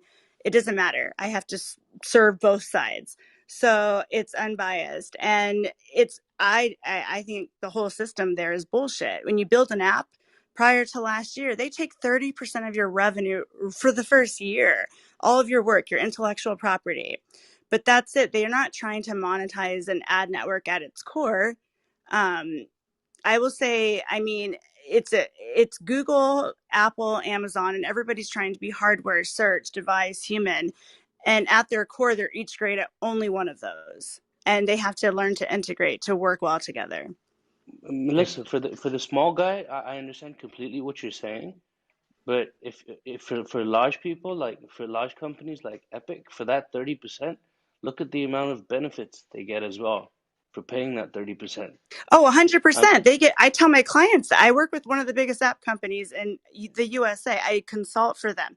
And I say, you complain about that, but when you have to worry about a chat from China at 2 a.m. and fraud protection and just all of these resources that you don't see behind the scenes because they don't value that as the client and server, because the server doesn't always disclose all that hard work that goes behind the scenes. So trust me, I'm on the server side. Wait, hold on. No. We got to talk about the Sherlocking stuff, right? They're not just platforms. That would serve well if they stayed out of the market, right? But just like with Shopify and music, what these app developers do with Google and Apple, they have a tendency to let these apps come up to life, and then they basically have an advantage. Just like Shopify, they want to charge them 30%, but then their music app, it gets charged They $10. buy them. They got to charge 30. Well, that's the whole point. Yeah, they buy them, but the whole Well, system. so what They're not a Shopify platform. just did recently. They're not an Let Mayor unbiased finish platform. point. They're not an unbiased platform, right? If you're an unbiased platform providing services, you shouldn't be getting into the business that the people you're providing services to. Amazon does this, where they come in and sellers come in, and then they pretty much hijack their stuff. Apple Sherlocks, Google Sherlocks. That's the core problem that we have. You can't help it if they put it in the terms of service. This is why I was joking earlier that, this is like I'm the guy who wants to storm into a restaurant and talk about how I'm pissed off McDonald's isn't serving organic. And the manager just points to the sign that says, "We reserve the right to refuse service to anybody." That's where we're at right now, guys. So it's You time want and to do place. this? Go build your own platform. You have silicon. There's no a monopoly on silicon. Amen. Amen. Yeah, but that's not how it works. Dude. You got It network is. effects. No, it is how it works. You Yeah, have no, to the court, understand how it works. the court just ruled that that's not how it works. The court just ruled that. But what court? What court are we? I mean, we're on a global platform right now, and your court is different than my court. No, The jurisdiction is America. They're both American companies, and the court in America just ruled in that's favor. fine. That's a country and a world. But we have antitrust Oh, laws. are you on? I got it. I just realized what's going on. You're on a different planet. I got it. I'm on the same planet. You're just in a different. No, but we're talking about monopolies here, right? Like at some point. But I think we're talking about the same thing. We're just emphasizing different touch points. Right. No. If China wanted to basically do a regulatory thing, they have market making power. We're talking EU about as a bloc has market making power, but essentially we're talking about court systems that can exercise over entire jurisdictions, which has very real implications for things. India, when they basically say we're going to regulate cryptocurrency this way, or we're going to regulate essentially whether or not social media is basically allowed to operate after they don't take down posts or something about politicians, that has very real ramifications for other markets because there's a copy paste factor between different jurisdictions. But the delineation of which markets are affected is very, very important. In this case, we're talking USA market, where the majority of the largest companies are currently based. Over time, that is likely to fracture out and basically become more nationalized in different groups. But for the moment, this has enormous amounts of impacts where things happen. In South Korea, there was actually a version of this trial essentially that happened between Epic and Apple, where Epic got a much more favorable ruling, is my understanding. And essentially, they're flexing hard on that. And one of the reasons why Apple's trying to shut that down very hard is because essentially, once that basically they can see the implications of that, because the academics will be studying this, and they will be seeing essentially how that impacts essentially local revenues, etc. And if they see a positive effect, other governments will copy paste that. So you're going to start seeing these sorts of patterns popping up everywhere. So one of the things that we're trying to do here at Tech News Around the World is identify these patterns while they're forming, like in front of our eyes, and then we cite some of the historical things that basically happened in the past, and then try to project essentially what they're going to happen in the near future. And that's kind of the fun of playing with the market data. It's basically trying to figure out where the news is happening, and then the things happening behind the scenes, and combine them together for a unique perspective. And we need to consider that, there's the startup. Yes, look at my sign. I'm a small shop, Chris. You're right about the go get another restaurant. But there is a point in which something becomes a monopoly, right? And they get too much centralized power. They're working with economies of scale, right? So there is a transition point. We have to address that. There is a difference between like a small business that has a lot of competitors with it and a large platform that has no other real or a few other options. And monopoly is turning into monopoly. That's why we have antitrust laws, right? So there is a difference between those two, and I think that's what we're talking about here. We're not talking about the small business stuff. We're talking about the big platforms continuing to centralize power, and like the Amazons who are now getting into healthcare and getting into space and getting into everything, right? So I guess if we zoom back, right, if this isn't the guy screaming about McDonald's not serving organic, this is the guy saying like, hey, I'm gonna, they've made an agreement with Apple, and then they circumvented it, right? That's what got Epic in trouble. Is that the facts, Tyler? Like we kind of went over this earlier today, like that the reason why Apple's not happy with Epic is that they were charging people outside of the App Store, and that's why they got kicked off of both Apple and Google. Yes, is that correct? What Yeah, happened? but they don't enforce that across the board, right? It's a known thing. What Apple will do will let you come in and start doing whatever you want, and then once there's money, then they go in there and add the tax on top of it, right? Let And that's Tyler talk. bullshit. Let him at least No, answer no. the question. Well, here's the summary. Really, is Tim on his Twitter account, who's the CEO of Epic, says basically Apple's saying they're blacklisting Epic now for making a statement that is, that they're going to appeal, basically, and that, they don't like how Apple's doing business, blah, blah, blah. And then he says, if Apple is now blacklisting companies for making statements that they don't like, where does that policy lead them? To ban Spotify and Tinder and the New York Times, because that's who also spoke in the trial on Epic's side of the trial. Spotify came in and said, validated, made their testimony saying, yeah, Apple's abusing their monopoly. So did Tinder. So did the New York Times. And that's why Tim's saying, oh, so are you going to ban them too now? Because they made statements just like we did in the court case that you obviously don't like.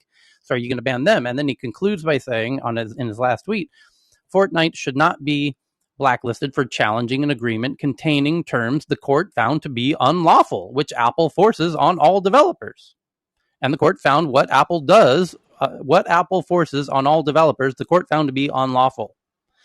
And as such, Fortnite should not be blacklisted for challenging Apple. You're just mad that we challenged you and that the court agreed with us. And so now you're blacklisting us. And he says, we'll fight on. The need for regulatory and legislative action is clearer than ever before. So real quick with things, so the comment was raised earlier about, anyone can roll their own silicon. I wish we were in that scenario. But fact is, essentially, majority production is concentrated with like TSMC and a small number of other foundries. What's interesting here is that for cell phones specifically, there is actually a set of patents called the Fran Patents. And essentially, it's a fair, responsible something or other. And the key part about it is it's a patent pool that essentially it's open to people that are already in it, and it's a way essentially if you're looking for industry stated. I don't want to say collusion is the wrong word because it's not exactly what it is. Essentially, it was a way of basically new groups entering into the telecoms about 10, 15 years ago, 10, 15, 20 years or so ago, or things, because it was very difficult to get anything done in this space without essentially having some sort of patent aggregation. Now, the thing that de facto that this does, though, is it acts as a government-granted monopoly to telecoms to basically operate in a certain way, and specifically for the hardware manufacturers, de facto the only groups that can afford to basically build something and basically compete in this space because they need to play with these systems, de facto becomes something where you're only allowed to have a very small number of hardware providers. If you wanted to basically provide more hardware and more silicon and more basically vendors in general, what you would do is you would basically enforce standards of open interoperability with things like software-defined radios and spectrum that wasn't sold off at very large multiples of what it's actually worth. What will happen is this: when the government's basically making hundreds of billions of dollars, and every government does this, but especially USA, when they sell off hundreds of billions of dollars worth of monopoly spectrum to using it for 10, 20 years at a time, what this does de facto is it locks down the number of possibilities for building new sorts of communication systems. And so this is a bit of a challenging thing. And there's very real reasons for doing that for national security, geopolitics, etc. But the real reason right here is money. If you basically have the government say, we'd like to have more entrants in this space, which I don't hear them saying that, by the way, but if they wanted to have more entrants, they would basically open up those core things. Because they haven't, it has de facto led to a situation with a very small number of providers that basically for the core services, both in the telecoms, we only have like 3 or 4 telecoms USA. Same thing essentially for Apple versus Android. It's like, well, you've got 2 vendors. I mean, you've got a collection of other ones that license on the same particular hardware software stack. But de facto, essentially, the small number of players is a direct result of the rules that essentially the government has set up for the spectrum to begin with. If you basically were to basically create a more open market for that to begin with, we would have much more innovation. But this is a natural result of policy set from telecom industry back in the 90s with things. So if we want to have something new, we have to start back at foundations. Yeah, test it out. By the way, Preach. get a booster, and then go put boost your Wi-Fi signal or your mobile signal, right? And then real quick, AT&T or T-Mobile will be at your door, and I'm talking about within hours, like within a couple hours, saying, "Hey, man, you're broadcasting a signal that we possess and own, right?" And so you can actually test it. It'll happen. It happened to us in a little Lash studio. FCC fines at $10,000 per infraction per day with things, which is kind of makes it difficult to launch a device company that isn't basically covering essentially pre-designed radios and IP stacks with that. That has very real ramifications for essentially who's going to basically act as semiconductor engineers for designing those chips.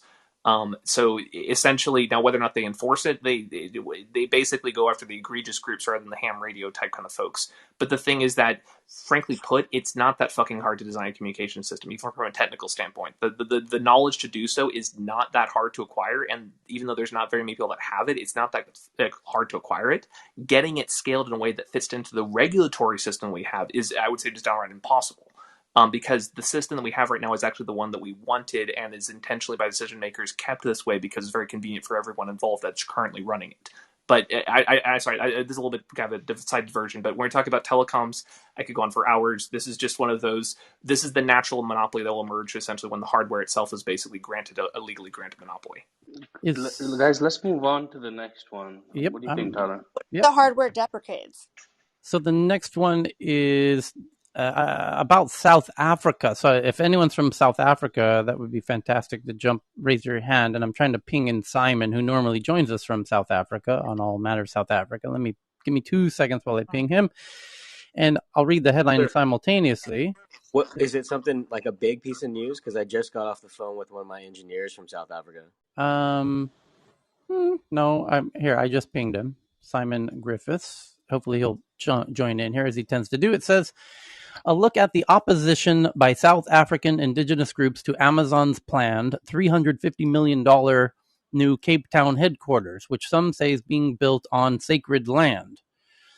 Retail giant plans for a regional base in Cape Town is part of a project igniting protests from local groups who say the site is sacred. More than 2 years after the company abandoned plans for a $2.5 billion New York City headquarters amid political opposition, this fight is over land and a river that some South African indigenous groups say are sacred and should be declared a World Heritage Site. The project's plan for a nearly $350 million mixed-use development dubbed the River Club, where Amazon is slated to be the anchor tenant, includes office space, housing, running and cycling tracks, and some 20 acres of green park space open to the public. For over 2 decades, the space has been a members-only club with a 9-hole golf course in the shadow of the city's iconic Table Mountain. It's now a building site. Amazon, which already owns offices in Cape Town City Center, is expected to use the new base of operations as a beachhead to grow its presence on the continent, where poor infrastructure, constrained logistics, and low but growing penetration of smartphones have delayed the arrival of online delivery services. Yet the controversy surrounding the River Club redevelopment has once again put the company in the defensive position. Amazon declined to comment, Cheryl, referring all questions to the developer. The developer and the city of Cape Town, the local administration, say the development will make what was previously private land into publicly accessible green space, and will bring much needed jobs and investment to the city. Images this month of a sprawling new Amazon depot constructed next to slum housing in Tijuana, Mexico. It's coming back to haunt them. Drew criticism that the $1.8 trillion company's vast new developments are symbols of rising inequality.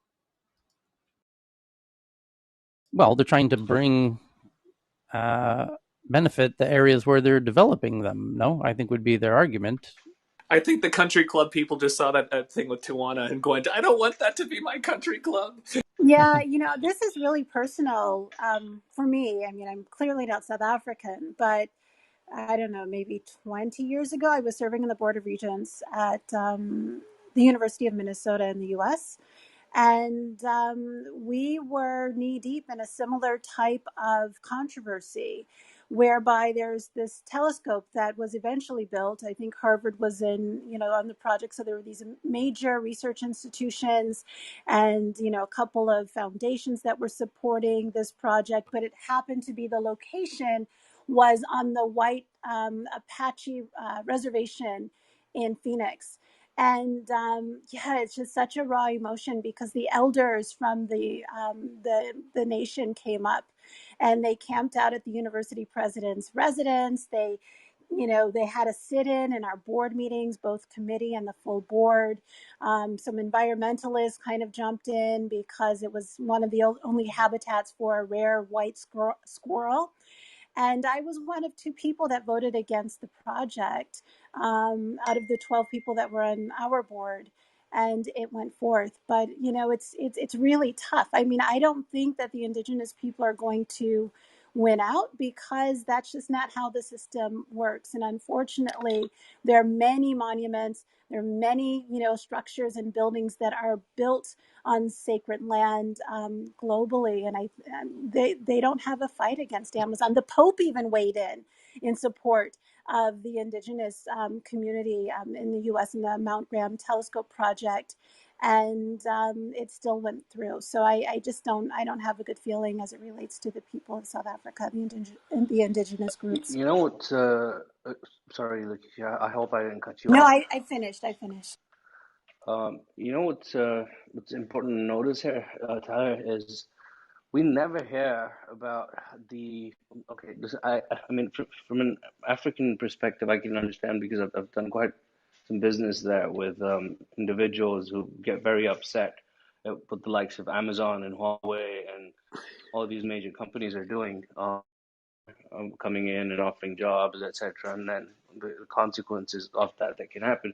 But we never ever, or at least I don't, hear much about what the Chinese are doing. I mean, you should see some of the headquarters that they're building and some of the things that they're doing down there. We always hear about the American companies. Now, why is that? Well, we have So, Simon on the stage. Yeah, go ahead, Simon. yeah, Lakeisha, just because the indigenous communities didn't win in the US, don't write them off yet in Cape Town. I mean, this is going to the courts. I mean, I've been following this now for quite a while, and it's interesting that the Cape Town, the city of Cape Town, the people, who the municipality supported, I presume because they'll get money out of it in terms of rates and everything else. Obviously, the developer wants to do it, but it's very interesting for me that Amazon has been very quiet. That they have, they've basically, I think they thought it was okay, and now they've realized I think somehow they've realized they've stepped into a bit of of this huge argument, and it's still going on. I mean, don't write it, as I said, don't write it off. It's going to the courts, and we'll see what happens there. I think for us is right that what the Chinese are doing in Africa as well should be scrutinized. I mean, here in Ethiopia, they would produce a ton of things with a knockoff, even the fashion designers who are doing amazing work, and they would take it and have imitation and 1/10 of the price, and it's just it does a lot of things, but we don't hear about what they are doing. Look at Zambia. Now they are defaulting on the debt. And the biggest part of the debt is also the China financing and stuff. So I think it is only fair that we scrutinize all sides of investment. So Simon, yeah, I mean, this is that area is I mean, it's really nice. It's green. It's a sort of this green area in the middle of, not quite in the middle of Cape Town, but it's this lovely kind of green space. And as the article says, I mean, the Khoi, the original inhabitants of the Cape, going back 400 years, when the Dutch first arrived. It's been a sacred area for them, and there's a lot of protest against it. Did Tyler say? Excuse me. Did Tyler say that it was on Table Mountain or near Table Mountain? In the shadows of, yeah. Oh wow. Well, in the shadows, it's yeah. quite a way. I mean, you can see Table Mountain, okay, from it, and it's probably 4 or 5 kilometers away. So that's a nice journalistic phrase in the Yes, and then Simon, you're in Cape Town. I mean, you're based in Cape Town, yeah. No, I'm actually based in Johannesburg, but I mean, I've been to Cape Town obviously lots of times. That's right. So I'm curious, like you said, this has been going on for a while. I guess they're continuing development, even knowing that it's stirring a lot of brouhaha. I guess they're confident that once it's completed, it will be accepted, or embraced might be too strong of a word, but won't be ransacked out of protests, that people will actually they're hopeful that people will be accepting of it once it's completed, or will enjoy it. I don't know. It's literally one of those kind of things. It's like Brexit. It's kind of split. You're either really for it or you're really against it. And it's on principles, I guess, that kind of thing. So yeah, I don't know what's I just want to chime in here as well, Simon, please. And Tyler. Yeah, obviously I frequent Cape Town a few times a year. I was last there in I think it was May. Obviously, as a VC, I see a few other aspects here. One, as we know, Cape Town is one of the leading hubs for startup investment, and already a lot of startups were starting to tell me that Amazon's growth is basically the major employer for engineering technical talent, and so we'll see a rise in definitely salaries and talent scarcity will be an issue there. But at the same time, that's often a positive thing, because then you can also for the growth startups, they can start to poach the Amazon talent to support that. I mean, other cities in Africa would probably kill for this, like Nairobi and Lagos. I mean, people are trying to get out of Lagos. Good luck getting reliable power in Lagos to run your startup. Whilst Cape Town, I know, also had some water problems. I don't know if, Simon, you can clue us in whether water might be an issue growing for. I mean, Cape Town is one of the fastest growing cities in Africa, I believe. It's still growing, but had some hiccups with the water crisis. Obviously, now we have the land aspects. So it's one of the most unequal cities in the world as well. I mean, there's some well-known drone shots where you can see one side is the townships, the other side is golf clubs and retirement homes. So and even me as an African, when I'm in Cape Town, sometimes I have to be careful.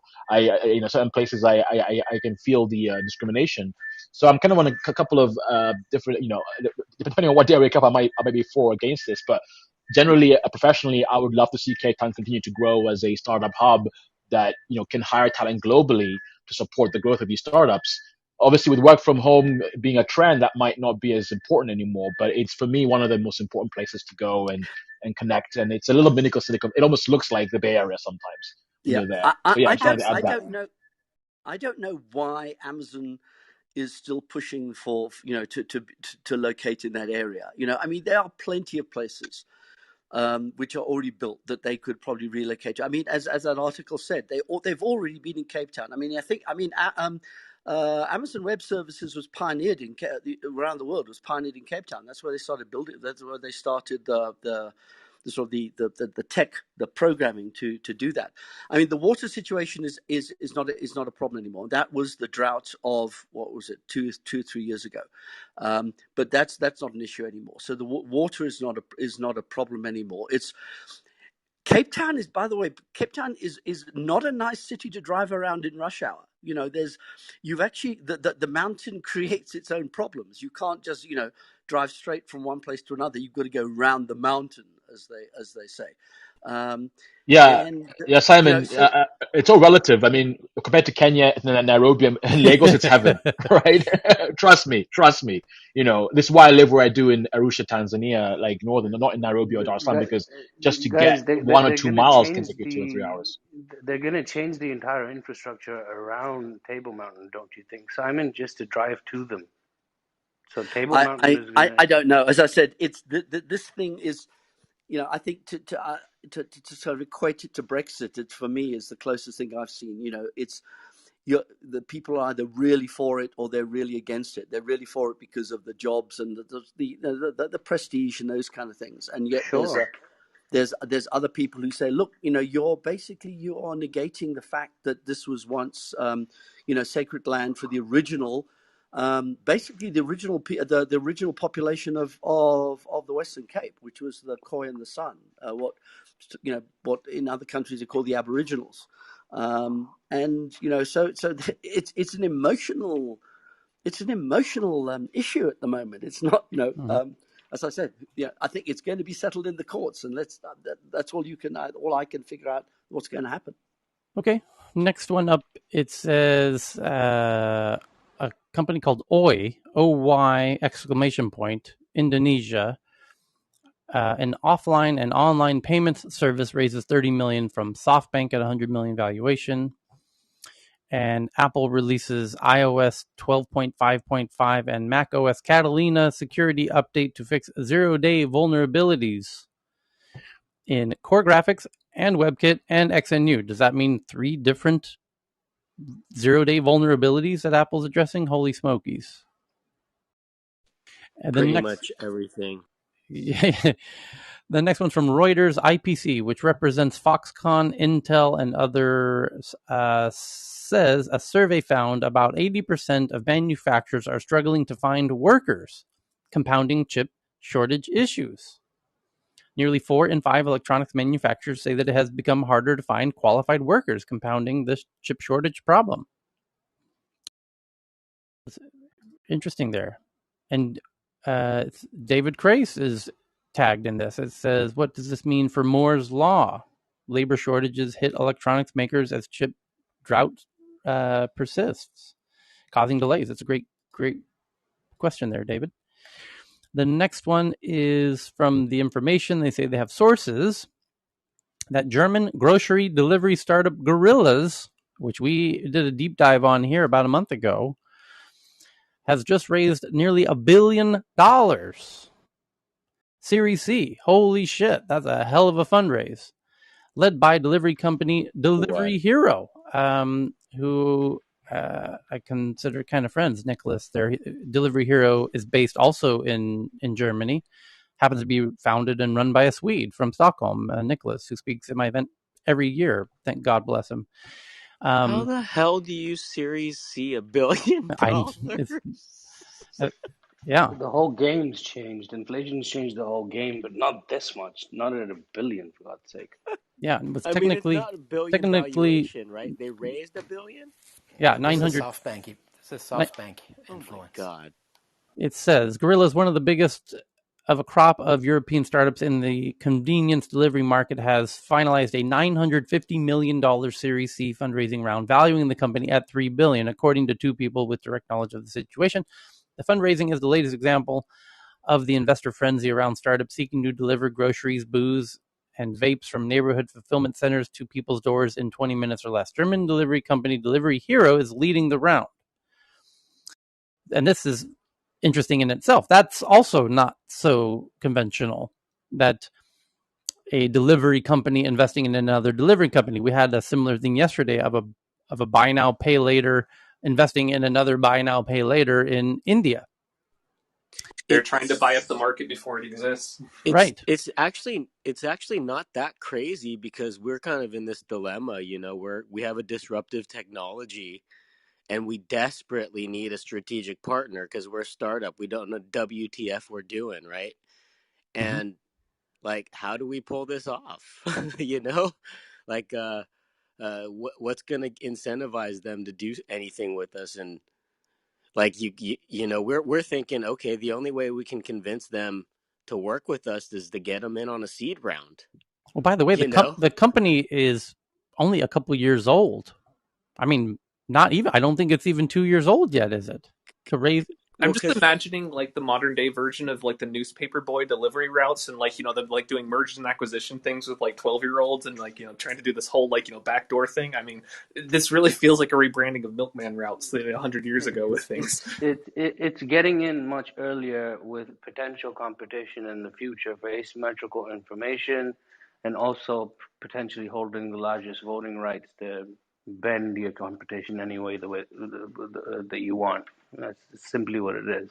Ooh. I mean, that's a trend now. I mean, you got startups investing in startups. You got BNPL investing in BNP. You got everything investing in its own type of company. But I think, Tyler, you being from the startup ecosystem, recognize that trend. Well, Delivery Heroes certainly would have asymmetrical information about another delivery company in their own backyard. So, can you imagine how the grocery industry feels like? The grocery store groups feel like that essentially that the most valuable things in the market are so that people don't have to go through their customer experience they have. I mean, that really should tell you something about how bad they've been wasting people's time on things.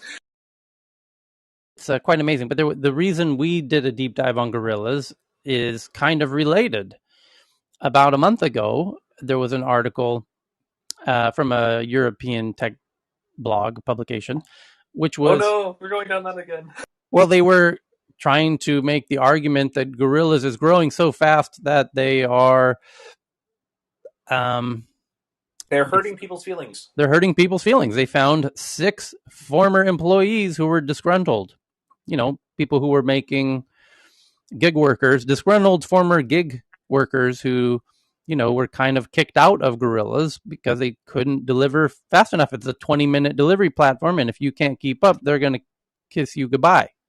Wait, would that be made illegal with the recent stuff that just passed in New York for bathroom breaks?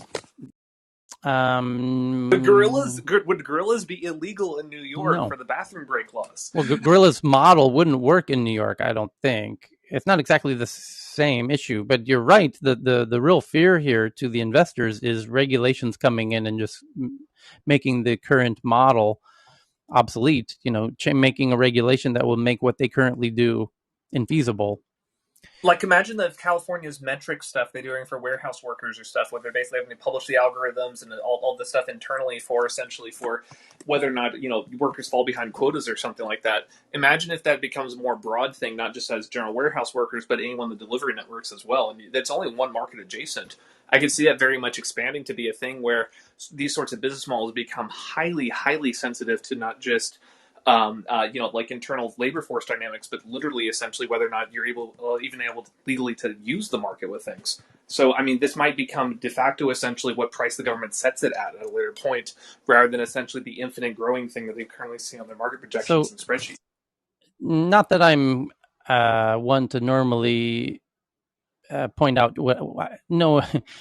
Charles is notably absent today, and I happen to know what he would say on this particular investment, which is, of this round, it was led by Delivery Hero, which is another German-based delivery company. As I said, I'm very indebted to Nicholas for being so supportive of me over the years, and so I'm just being transparent in my own bias in all this. But it's the other investors are. It says in the article, while existing investors, including China conglomerate Tencent, U.S. VC firm K2 Management, and DST, and strangely, they don't mention that DST is Yuri Milner, who's Vladimir Putin's best buddy. So I don't why they mention China conglomerate Tencent. True, yeah, it is. And U.S. VC firm K2. That's very unnormal that you would say U.S. VC firm, but and then to not mention that DST is a Russian outfit. But that's kind of interesting that there's a Chinese and Russian and investors in this German delivery company, because Charles is lately on a bit of a he's kind of narrative crafting a bit that there's a whole lot of money laundering going into when these mega rounds happen.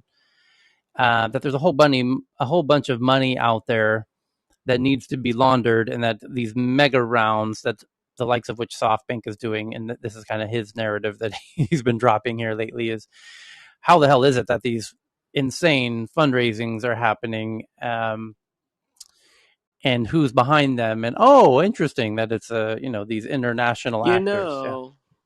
You gotta wonder. Yeah, that's the way he would phrase it. Yeah.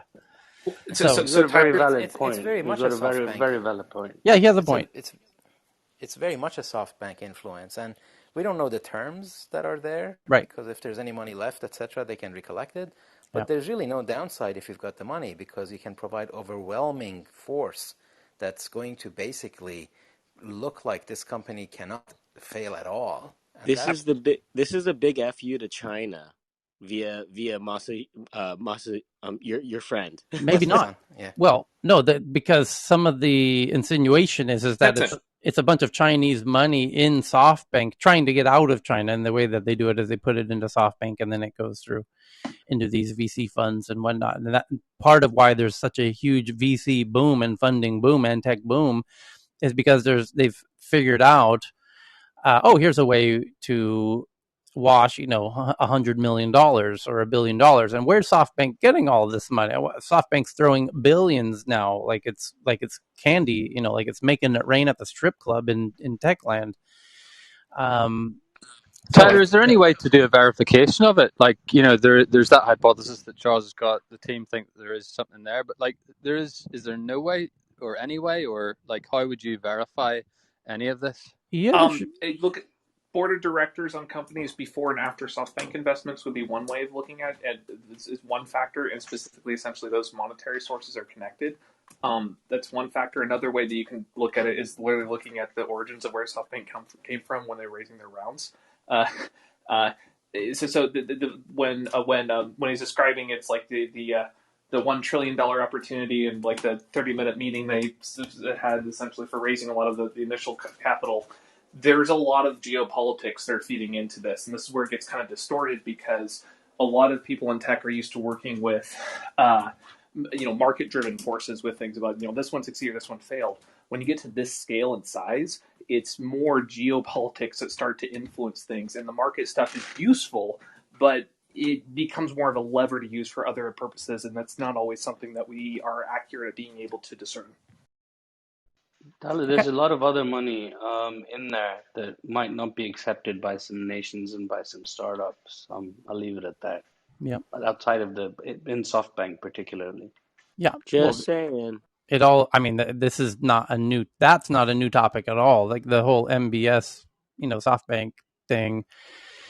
And MBS came to Silicon Valley and met everybody and shook hands and seemed nice. And then the Khashoggi thing happened. And it's like, oh, geez. And then there was this blowback of like, do you want to take SoftBank's money? Because of that fund, the Vision Fund 1, was a lot of Saudi money from MBS.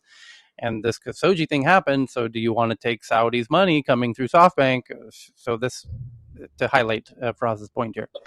But if they take, I didn't say that. I know you didn't. I know you did. I'm just filling in the gaps for anyone. But if they're able to basically take that money and build out a tech sector, they can differentiate away from oil eventually with things, and that might make climate change easier. It might also allow them to basically say, hey, we're going to lean for more towards Western markets or more towards Chinese ones. Like, this is something where it's like there are a lot of other factors aside from, hey, we can make money with this that end up playing into this. And whether or not they're getting along with Qatar, who happen to basically run Al Jazeera stuff, which is amazing coverage, except when it starts on very specific subjects that might be of geopolitical interest in the region. I cannot speak as much about that, but what I'm just saying is that for that particular item, they spent a lot of money basically making it as large as possible, and it was a misstep by them. But what's really interesting about it is that there's a lot of other things riding on these decisions that we rarely get exposure to the logic behind. And it gets really weird because in the same way where a lot of these geopolitical actors are basically getting crash courses on how tech works, I feel like as tech sector starts to basically intersect more with geopolitics, we're starting to get like a much more exposure to essentially how some decision making behind how some of these things actually work on a larger scale. So the next one is from Axios, that live stream shopping platform called Network, spelled NTWRK, no vowels, raises $50 million, led by Goldman Sachs Asset Management and Kering, bringing its total raise to $60 million. And there's a couple interesting things in that short little headline. So Network is a live streaming shopping platform, raising $50 million in new funding round, bringing its total to $60 million, the company said Thursday. First of all, so live streaming shopping is now getting the fundraising. I've been on that rant since the first episode of Tech News Around the World, that live stream shopping is coming to the West. Here it is. Secondly, it's interesting to see Goldman Sachs Asset Management is not your normal startup investor, nor is Kering. So it's this, again, there's a whole lot of players jumping into tech, and especially it's not a surprise to see live streaming shopping platforms getting fundraising by people who know what's going on in Asia, as this is going on now in the West. So the next one's from CNBC. It says, in a memo, Lena Khan, the new FTC chairperson, encourages the FTC staff to prioritize addressing quote-unquote dominant intermediaries, unfair contracts and mergers that are illegal on their face. The FTC chair, Lena Khan, encouraged her staff to prioritize addressing dominant intermediaries. The memo is an early outline of her goals for the agency. Khan has been among the leading voices for more vigorous antitrust enforcement and sparked a movement in the field with her 2017 Yale Law Journal article entitled Amazon's Antitrust Paradox. The FTC chair, Lena Khan, its early outline of her goals for the agency, which is overseen by 5 commissioners who vote on enforcement actions and policy statements. The agency enforces antitrust law along with the Department of Justice Antitrust Division and seeks to protect consumers from unfair business practices and privacy violations. Khan outlined 5 principles of her plan. Here they are. Number 1, have a holistic approach to identifying harms. Number 2, focus on targeting root causes rather than looking at one-off effects. Number 3, integrate more analytical tools and skill sets. And number 4, be forward-looking and act fast to mitigate them. And number 5, democratize the FTC by making sure it's in line with real problems that Americans are facing in their daily lives. Khan then laid out 3 specific policy priorities based on these goals. Number one, addressing consolidation across industries by revising merger guidelines for businesses and deterring deals that are illegal on their face and have overwhelmed commission resources. Number two, going after dominant intermediaries and extractive business models. Kahn wrote business models that centralize control and profits while outsourcing risk, liability, and costs also warrant particular scrutiny, given that deeply asymmetric relationships between the controlling firm and the dependent entities can be ripe for abuse.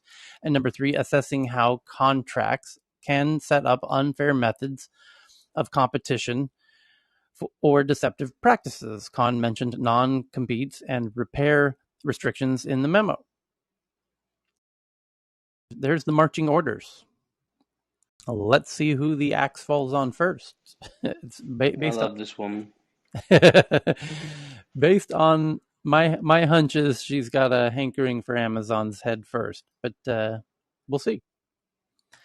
The next is from The Verge. Facebook details the types of posts that get demoted in their newsfeed, such as clickbait and spam, but stops short of saying exactly how a demotion works. Yes, because they're a private company. They're not interested in sharing how their algorithm works with everybody, because if they did, people would use that information against them. Verge, it's real simple.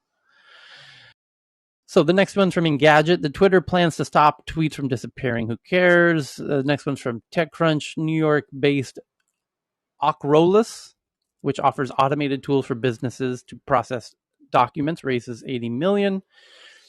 And interestingly, we're now into the bottom of the articles where it gets into a lot of fundraisings. Gorillas being the most interesting one by far. And then it says Chinese autonomous driving startup raises $300 million from GM. That's kind of interesting. Woo, interesting. Yeah. Wait, GM is backing a China's autonomous group? That's Yeah. interesting. What markets are they targeting? Are they targeting for China or USA or just a general tech transfer? What are they talking? Let's click it and find out. That's not unprecedented in so much as GM is one of the biggest partners in China's biggest EV company, Wuling. Yep. And Wuling makes the $4,500 two-seater four-wheeled EV vehicle, which is exploding in China. I watched an actual documentary about the Wuling car and why it's exploding in China. And it's exploding in part because of TikTok, and in part because it's so customizable, and not to mention it's so incredibly mind-blowingly cheap. It's the cost of 3 iPhones, by the way. So, and Tyler, yes. Remember, the GM flexes are literally exploding over here, but in a different way. Yes, fair enough. So the point of GM investing in Chinese mobility companies, this self-driving startup called Momenta. Momenta has in the past seen investment from Toyota and Bosch, so Germany and Japan, and closed a $500 million Series C round in March this year. The reason I'm bringing up is automotive industry is highly incestuous with groups having ownership portions in every other company is a thing. However, whenever there's a financial crisis and something goes wrong, a lot of governments see it as a nationalistic concern to basically why they want to basically intervene and either help them sort out some internal supply chain issues like you're seeing currently with the semiconductors groups, labor relations, or in an earlier one during the financial crisis when the government literally took over GM and ran it as a company. So what's really weird about this is it's going, well, GM was literally run by federal government for a time period like during the Obama administration. And right now, essentially, that's something where there's a lot of geopolitical flexing happening between nation states. It's kind of, whenever essentially you see something like that happen, it just raises an eyebrow. Do you know what's really interesting? So my dad helped to bring GM to China in the late 90s. And hello? Yeah. Oh, no, that's Yes, amazing. we hear you, Tell us more. Lakeisha. Yeah, no, and it's real. I mean, I haven't really followed how the brand has been sustained and has grown in China. But what I will say is that for a period, the GM brand was stronger in China than it was in the U.S. So I would imagine that they're probably trying to leverage whatever they have left, in terms of brand equity within that particular market, and they're making bets in that market that they're not able to make in the US because GM hasn't been GM in the US for probably 40 or 50 years, in terms of being a leader in the marketplace. So I mean, that's all that I can really say at this point, but I do find it interesting. Chevy trucks are not so uncommon in Asia. Yeah, I mean, yeah, the and Silverados are. Buick was like premium creme de la creme in China. So, I mean, who's wanted a Buick? I don't want to bash anyone's personal choices, but I do think that it's interesting how different vehicles, they play out in different markets. And so if they found a niche that they can try to build upon or exploit within that market, I have to give it to them because they're not the most progressive of companies in terms of being, forward thinking and innovative. Yeah. One thing I want to show out there real quick is, sorry, go on. I was just saying they don't really have to compete with Tesla over in China either. And Lakeisha, I have a Buick. Say goodbye to your Trader Joe's, lady. Oh, come on. That's right. I'm actually going to try to make my what is it, rosemary mint conditioner. I ordered some shea butter. I'm going to see what I can do over the next few days. But I still I'm love just you. kidding. There's no way on earth I'd own a Buick. By the way, I'm not judging. I would still love you nonetheless. Hey, with the when it comes to Chevy, by the way, I got a Chevy Silverado Trail Boss, custom Trail Boss.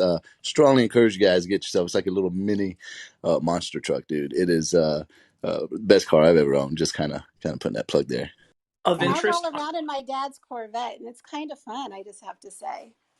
Of interest in Africa, 1.2 billion people, a very large percentage essentially lack a lot of transportation that we're used to in developed countries. One thing that's really interesting about this is that a lot of the automotive and transportation sector often is basically secondhand and imported from overseas. So many of the vehicles are not designed specifically for the continent or for the infrastructure or road systems there.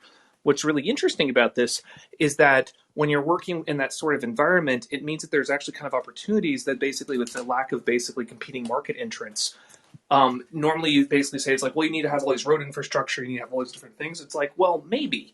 But what's kind of interesting about this is when you talk about autonomous driving systems, when you talk about smaller vehicles like the Wuling type kind of stuff, when we start talking about some of these newer technologies that might not require essentially the same sort of ownership structures, there is opportunity there for basically developing very, very different certain patterns that we're not used to in Western worlds, or in China, or essentially in Asian markets, that might be very, very interesting to explore in the future.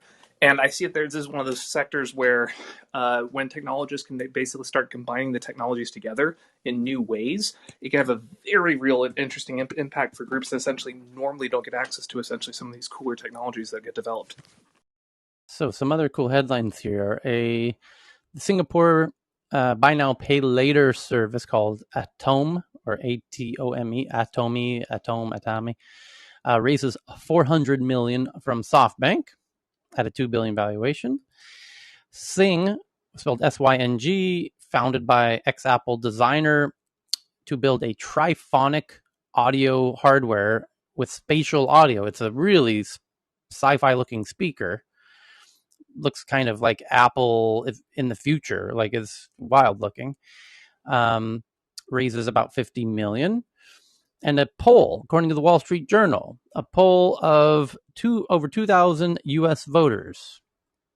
80% say the government should do everything it can to curb tech giants. Now, but what percent say they are very nervous about the impact of social media on kids? Interesting. Wait, so is this sample size like when we start seeing these sorts of articles come out, and we literally are having tens or hundreds of stake? Oxygen. 2,000 U.S. voters, 80% say the government should do everything it can to curb the tech giants. What percent are very nervous about social media's impact on kids? 76. 40. 80. 20%. 56. 10. Tyler, 10. Validated by anyone tiny who amount. gets their kids. $1. Messi wins again. Holy shit. How is this possible? Jesus Christ. Are you two Messy, what sharing a are you room? doing? We need Are to go you to in the Vegas. same We're room? gonna Collusion hang here. Someone, It's a out. quiz someone show, is, game show rigging. someone's tipping her off. Someone's tipping Missy off. Who is it? Oh, for I can tell by the way she answers that she doesn't actually. She's legitimately putting out a legit answer. Like she throws it out there. Like you can hear. I'm waiting for her. Actually, at this point, I'm listening for Messy's voice and the way she says it and I'm listening for the fact that she might have seen the article. I can tell by the way she said it. She hadn't. The answer is 84. She said 80. No, I didn't see that article at all. Actually, it was yesterday that I have seen the article, the Cuba, but I forgot, so I didn't win. But now the score is somewhere. Are you at 7 or 8 now, Messy? 8, I think.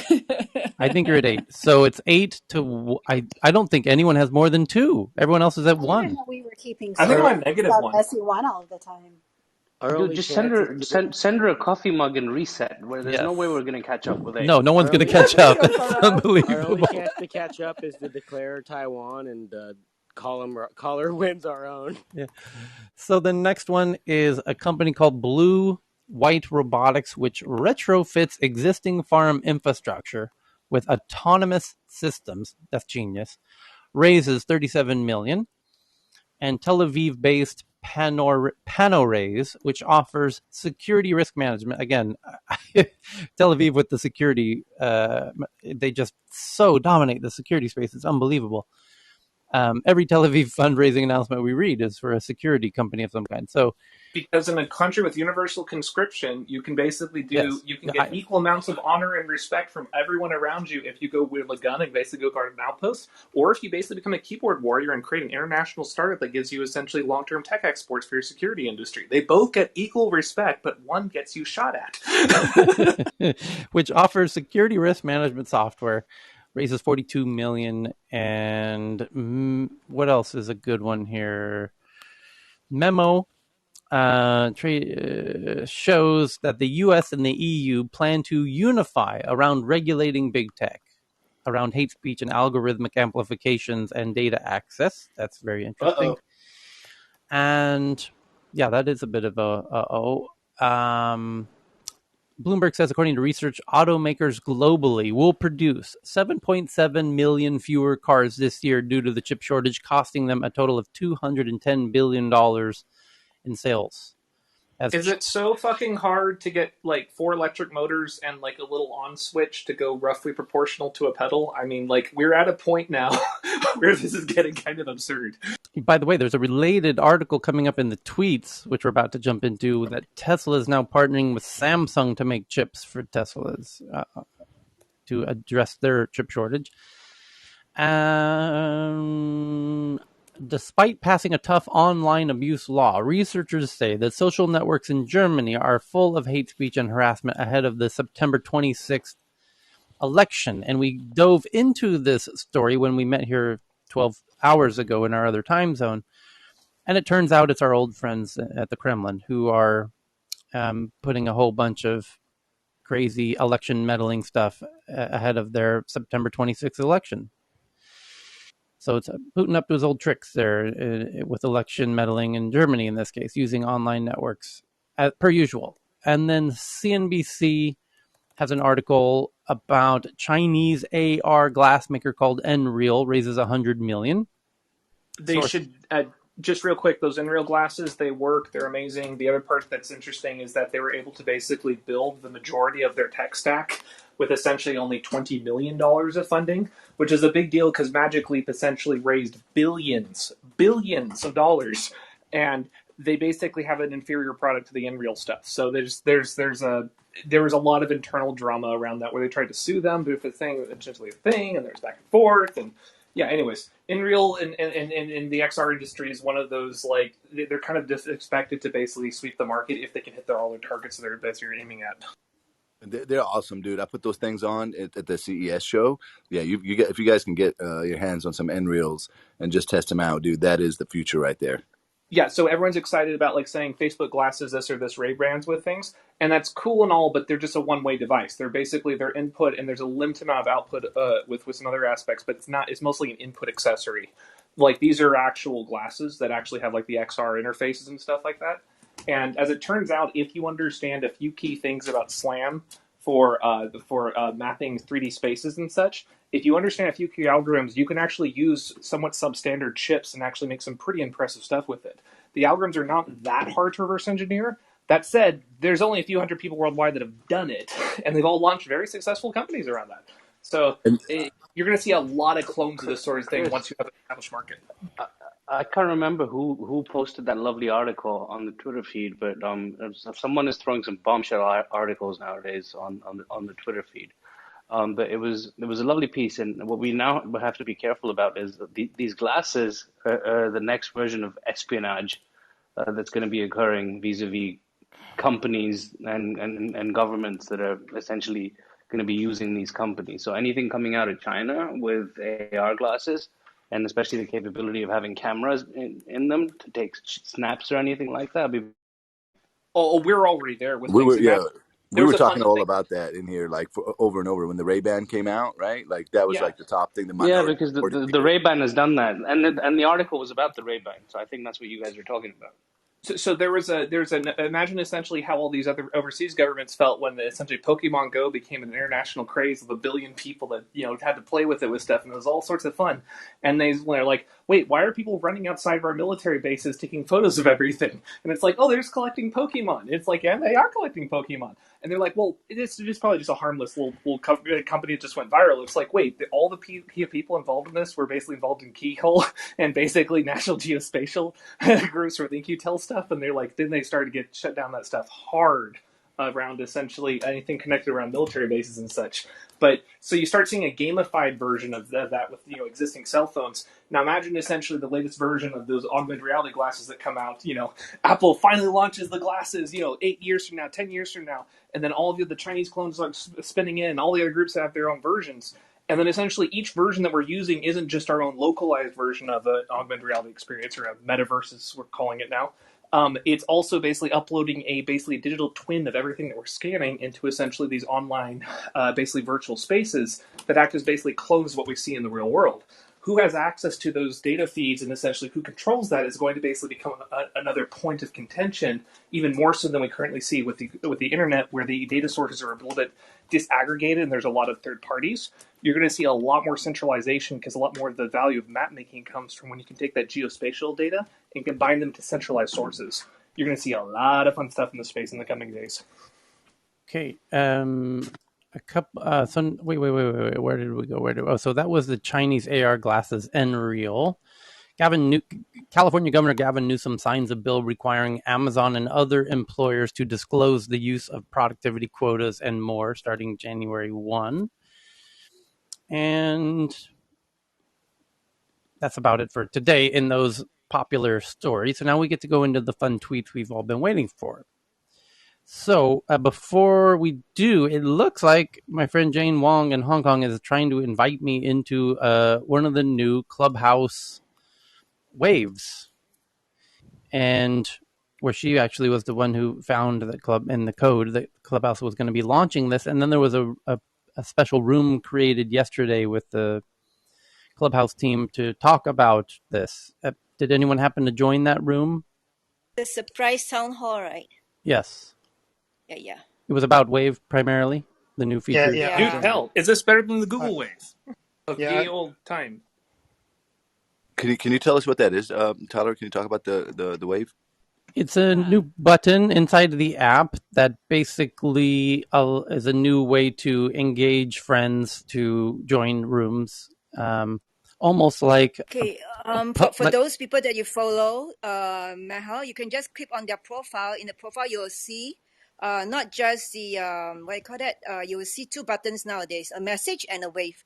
Wave meaning that maybe your friend is still offline now or not looking at you. You can just wave at them if they want to talk. I mean, you can actually create a room later with them. So it's like a So it's super like saying hello. Isn't it? So it's like poking on Facebook back in the day. I thought the same. It's funny you say that, Similar. Maria. I was about to Or say is the it same like thing. Like, Huddle on Slack? Is that also like creating like private room? Remember they have like you can actually ask someone to have a private room so you can discuss, I guess, Yeah, it is, privately. and it is, and I think what it does is it gives kind of like a pre-warning. And I think let's say everyone in this room, I wave everyone in this room, right? Assuming I'm following them or something, and then I set up the room. All those people are still invited to that room I've just set up, and they can choose to come or not. That's what I heard from the Oh. town hall meeting yesterday. How is this Okay. different from ping? So I So guess it's like all of us have to start waving at each other after this room, right? Because I saw that little wave thing and I said, "Oh, wave someone." I was like, "What the heck is this?" Right? It just popped up like last night, and so I'm like, "All right." So so I guess we'll have to play with it It's, and My report question is, back. do okay. you So have it's some on like is your face? poking my on steroids because you can then invite people somewhere. So it's like poke plus huddle into one. yes, yeah. And my question is, would you get pissed off if I wave at you, and that? So would I get annoyed if I wave at you and then you ignore me, or I maybe I don't We'll just know get have a a how. whole I just get a Yeah, message. within a you can week. We'll wave have at a me, whole Josh. clubhouse Maybe I'll etiquette go around ignore it. you. Yeah, Have exactly. ladies advanced first. etiquette Ladies first. beginners academies and everything about clubhouse. Essentially, how to properly wave at someone at professional business contact versus someone you just met versus a shoot your shot room. We'll have a whole. It'll be an established code. We'll have rituals. We'll have onboarding. It'll be great. Faraz You, is right. How's Maria, that you're trying to different talk. from Yeah. ping then? If you're waving someone to your room, how's it different from ping? So I would guess that it's the difference between texting somebody before you call them, and it's more for the purpose of like starting a private room. It's have they just have they fixed it's the block crap yet? Because that's like where if someone blocks you, you block someone, they can't get into the same room. Like one person can literally, like, we have all these people on stage, right? And if one person blocks another person on this stage, then whoever gets in here first gets in, and then the other person has to kind of just sit out and can't get in. And that's that. Yep. That needs to be fixed, man. Guys, one sec. There was Um. a lady trying to speak. There was a lady trying to speak. Oh, sorry. Might have been messy. Okay, Mesre, maybe it was you. Messi, I think it was It you. was messy. It Thank you, was Maria. Faraz. I was gonna say, Tyler, you just finished it today, a bit early, but usually, the tech inclusion room would follow your Yes, room. This one, in every in, Friday. in I know 10 minutes from now, Lakeisha, right? Yes.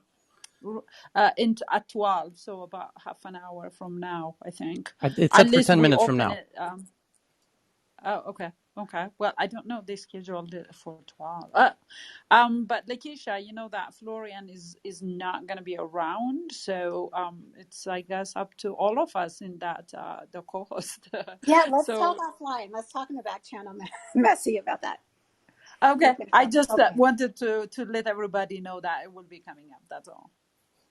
Okay, so we do have 10 minutes to get through all 20 tweets here. So there's a whole ton of them. Vinay just sent in an interesting one that and this is a headline from Bloomberg. Alibaba seeks to exit media firm after Beijing scrutiny. It had invested in a TV shopping network less than a year ago. Beijing is said to want Alibaba to sell its media assets. Interesting. You can pontificate as to why China doesn't want Alibaba to have media. I think they like to control the media over there. So I hear rumors say that China likes to control its own media. So that might be related. Then Vinay also sent in this one, or somebody else did, about General Atomics CEO Loud's India's drone policy, says meeting with Prime Minister Modi was outstanding. And here's one from If you ever Katerina. want to see some fun stuff, look at the history of General Atomics. They literally were designing nuclear explosion-powered spaceships to go to other solar systems. Was their original history. They have a really cool company history. If you want us to find some fun stuff on that company, The next the one, smartest brains at Los Alamos went there.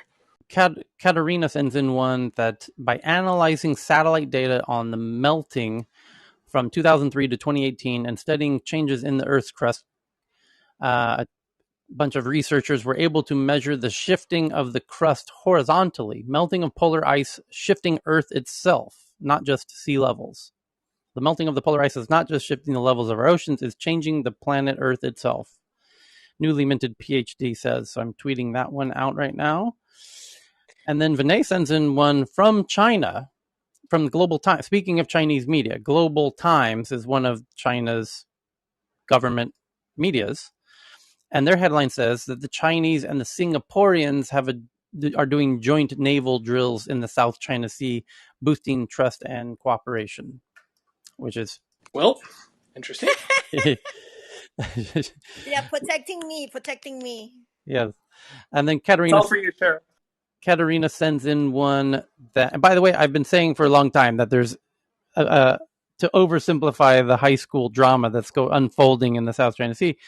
It's who sits at which lunch table, who's sitting at which lunch tables, and whose side is who on, and both China and the U.S. are trying to flex and show who's on whose sides, and the U.S. has. We're about to choose each other off. Yeah. So, but it's kind of funny to see that headline from the Global Times.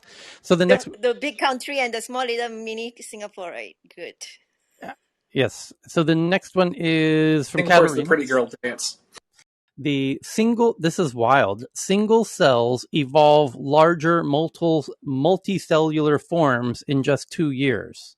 Researchers have discovered that environments favoring clumpy growth of all that's needed to quickly transform single-celled yeast into complex multicellular organisms is happening in the span of 2 years. So this is, as you've heard me, if you join us regularly, you've heard my rant that this is some bizarre, not yet understood element that seems to be replicatable on all scales through across the universe, that there's this phenomena where single things join other single things to make more complex things.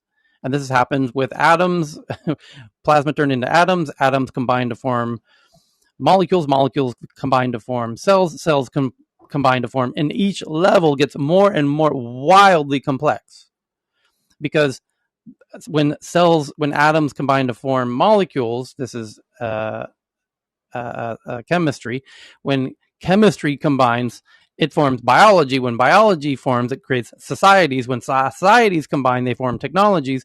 And then this article says single cells evolve to larger multicellular forms in just 2 years. Researchers have discovered that environments favoring clumpy growth are all that's needed to quickly transform single-celled yeast into complex multicellular organisms.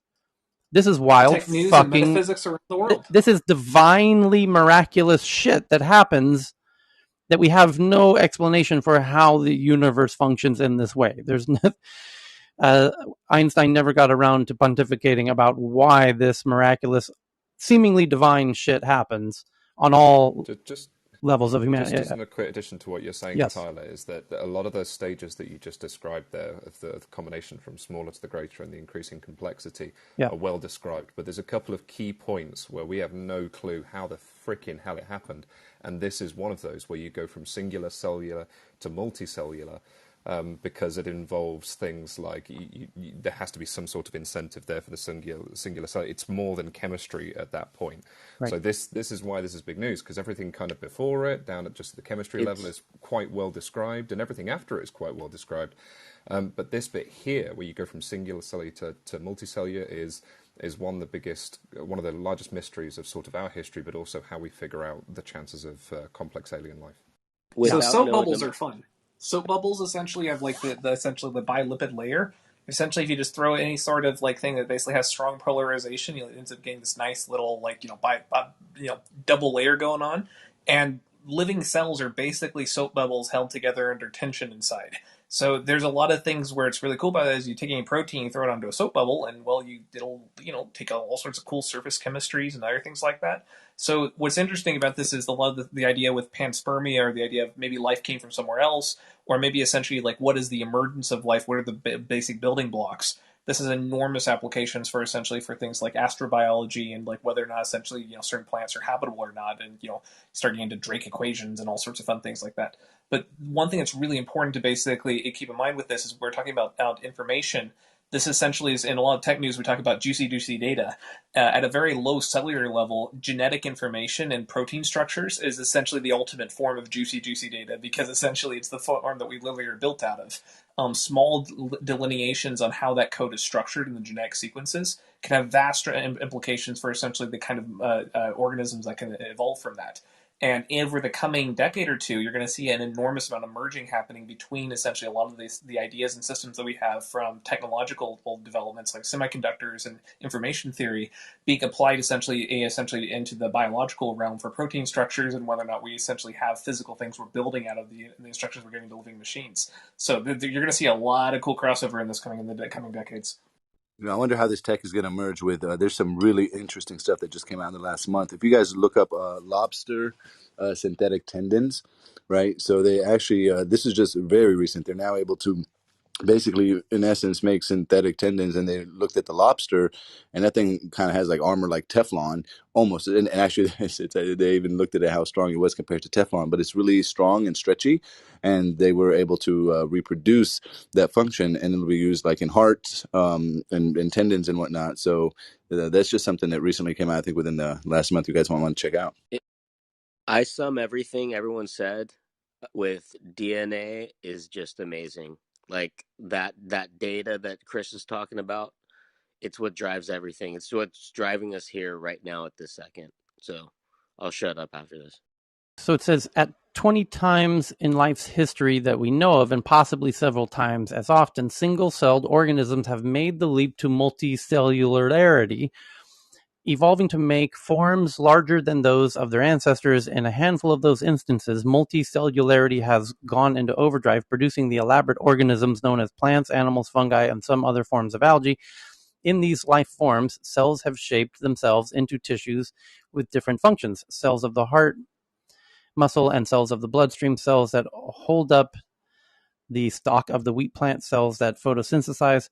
Some cells pass their genes on to the next generation, the germline cells like eggs and sperm, and then there are all the rest, the somatic cells that support the germline in its quest to propagate itself.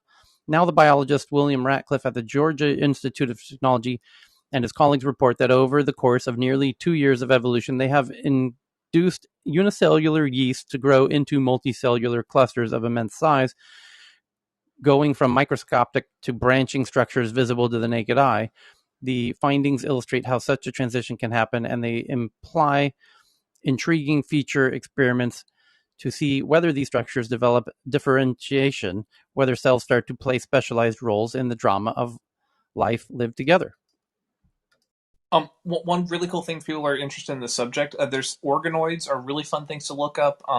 Something called two-photon microscopy. You can get some really cool things on that. But the best thing of all, there's something called the Allen Cell Institute, and I strongly recommend everyone in this room get to check that website out because it's one of the coolest things ever. Imagine if you had a research lab with essentially like almost $1 billion worth of funding, and you just had money as no object, just get the science done. This is one of those kinds of places, funded by the late Paul Allen. For Microsoft fortunes with stuff. But the really cool thing about this website is that it's accessible to laymen and like a, hey, look at it. And you just load it up in your web browser and it looks gorgeous. This is literally like a tech showcase of how much the browser can do with like 3D interactive graphics, real time like AI modules. They have like this crazy thing where you can see the real 3D reconstructions of the cell and interact with it and stuff. But what's amazing about this is that's also used by biologists in the field that are doing active bleeding edge research using these exact same tools. So it's a really basically beautiful mixture of essentially of a very accessible, extremely technologically impressive, and it looks beautiful, but also useful for basically people working in the field. And the reason why that's amazing, essentially in context for this, when you're talking about going from cellular to multicellular, this is one of the really exciting fields that's happening for human cell biology, is because they're now finally at the point where they can basically grow take arbitrary cells from your body, revert them to a stem cell state, and then have them grow out into to small organoids and eventually into full organs. And this is a very exciting space because they're right at that intersection between singular and multicellular organisms. And the field is accessible enough where you can actually jump in and actually, after a few months of crash course, and you can actually make contributions to the field. It's actually unusually open for outsiders to basically start connecting the dots together. I kind of see a lot of it reminds me of essentially some of the early stages of tech when, we're just getting the thing off the ground. I see that a lot of the biotech sector is starting to have some of the same sort of science to it, where the access to the tools to doing bioscience and biotech stuff is dropping so fast and becoming so accessible that it's going to lead to a lot of breakthroughs in medical spaces. Quick point. Go ahead. There are some clear antecedents to this, even among prokaryotic organisms. Bacteria do quorum sensing, and that can change their quote behavior unquote. And my favorite group of organisms, cyanobacteria, some of them form long filaments, multicellular filaments, and within those filaments, some specialize in nitrogen fixation, which is really important. You only need essentially a very small chemical gradient to cause differentiation, have massive effects. There's something called a Hoxbox gene, where literally what it does is it basically is where in like a development, like in a womb, will basically just emit from a single source. But then essentially, depending on your distance and the concentration, imagine like a single analog or a floating point value, or just like a single a slider essentially. Depending on how far away, it tells the cell whether or not it should differentiate into like say like a neck muscle, or whether or not it should be essentially like a spinal thing, or whether it should be a tailbone.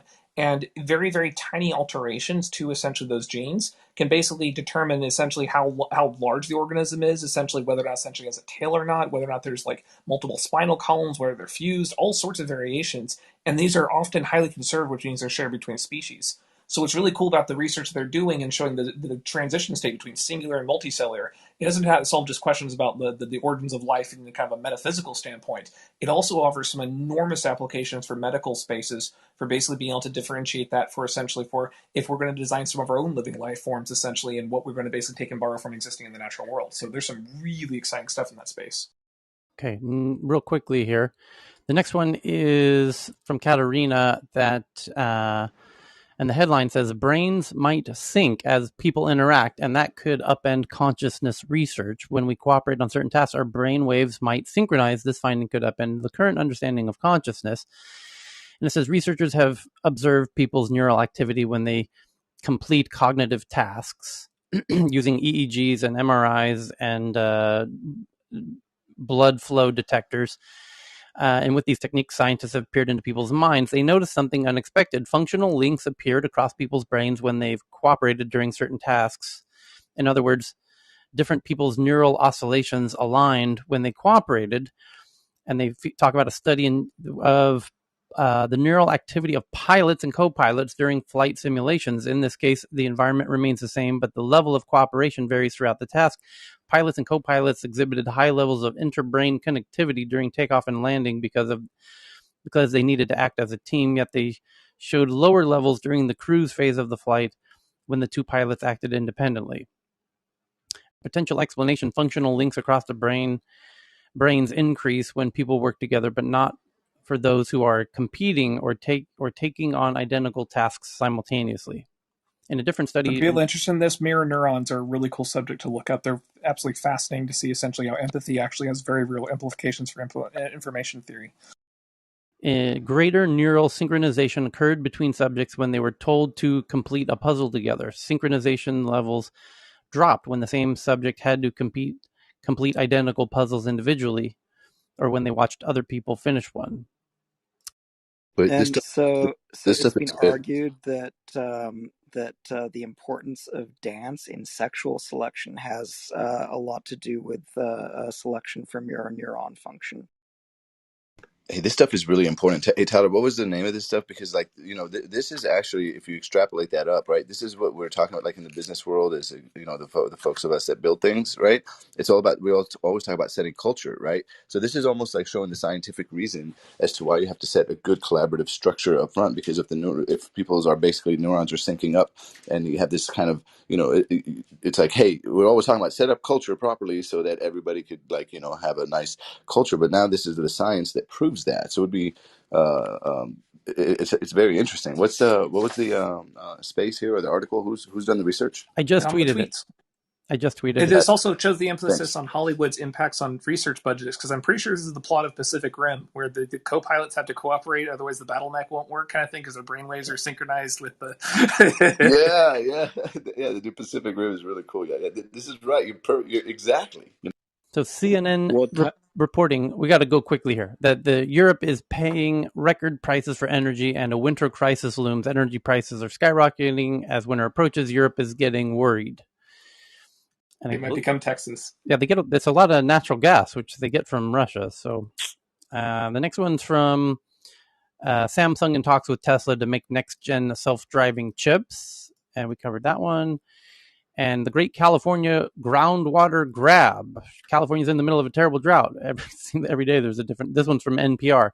The rivers are running low, and most of its farmers are getting very little water this year from the state. And the next one from Evan via The Atlantic, which is a fine publication, says, a question only Elon Musk can answer. Why hasn't he gone to space yet?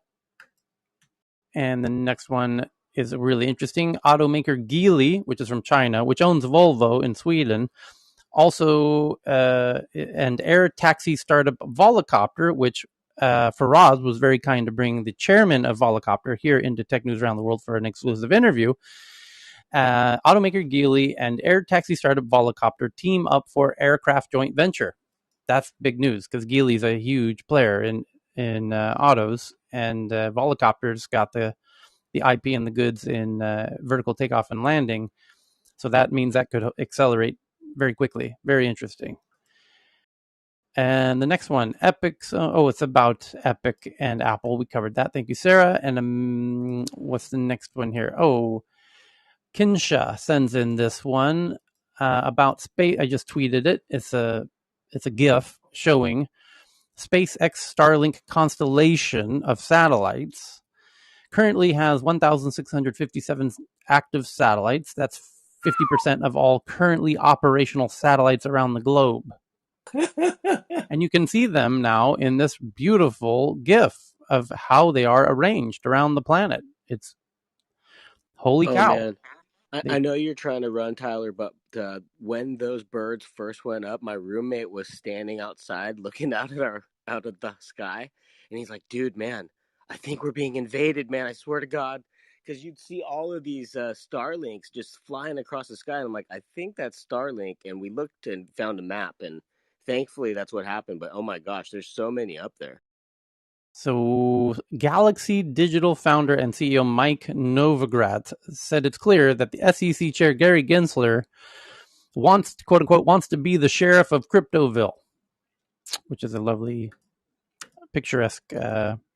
Central bank wants to control finance. News at 11. Yeah. But I love his take on it, the sheriff of Cryptoville, which is a little more colorful take on it. The next one from Nalormi from BBC, Central African Republic War, no-go zones and Russian meddling. According to the BBC, all sides are accused of planting landmines in a dangerous shift in the Central African Republic. Landmines are a no-no because they impacted civilians afterwards, so they tend to be frowned on. Nalormi sends in one from Wired that Microsoft is heading for a new antitrust showdown after almost a decade away from the fray. Microsoft's behavior is attracting renewed scrutiny. Well, they wouldn't be included on the party. We're back in. We're relevant again. We're big tech again, baby. Don't leave us out of that mud wrestling match. They kept the PR going for a bit for just saying it's like, well, we learned our lessons. We're good boys now. We're good boys and girls. Don't touch us. And, well, I guess essentially they found some dirt on them. So Dr. Fran sends in one from BBC that extremists are using video game chats to spread hate. Campaigners say including extremist narratives among everyday conversations can be a pathway to radicalization.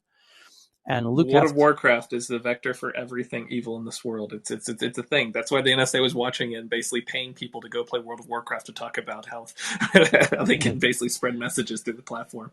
Lucast sends in one from The Independent that Bitcoin wallet from the Satoshi Nakamoto era suddenly activates after 9 years. The stash has risen in value by more than 800,000% since it was last accessed. That's a nice return. 800,000% return. He found the USB drive from his missing pair of laundry jeans. It's like, oh wait, here it is. I wonder what this is worth. That's one expensive thumb drive. The Lucast sends in this one from the Daily Mail that FedEx teams up with tech startup to test driverless deliveries for FedEx. And Jeff G sends in one from Yahoo Finance that virtual reality and gaming market to reach $53 billion in the next 5 or 6 years. Maybe Gartner will be right this time. By the way, the VR industry is very grateful for them basically giving rosy optimistic suggestions early on that gets dollar companies funded, but hopefully we can actually meet those targets this time. Hi Robotics picks up $200 million for its warehouse robot. The Shenzhen Chinese-based warehouse robotic startup that delivers autonomous case-handling robotic systems announced it's raised $200 million. Here it comes, the fully autonomous warehouses. And Amazon industrial athletes are going to have to find a new sport to play. AI may be set to reveal climate change tipping points. Researchers are developing AIs that could assess climate change tipping points. The deep learning algorithm could act as an early warning system. Well, what if the tipping points have already happened? I guess will be interesting to find out. And then the New York Times reports that Germany is ending salary subsidies for unvaccinated workers. Ooh. So if you want to keep getting salary subsidies, you must be vaccinated.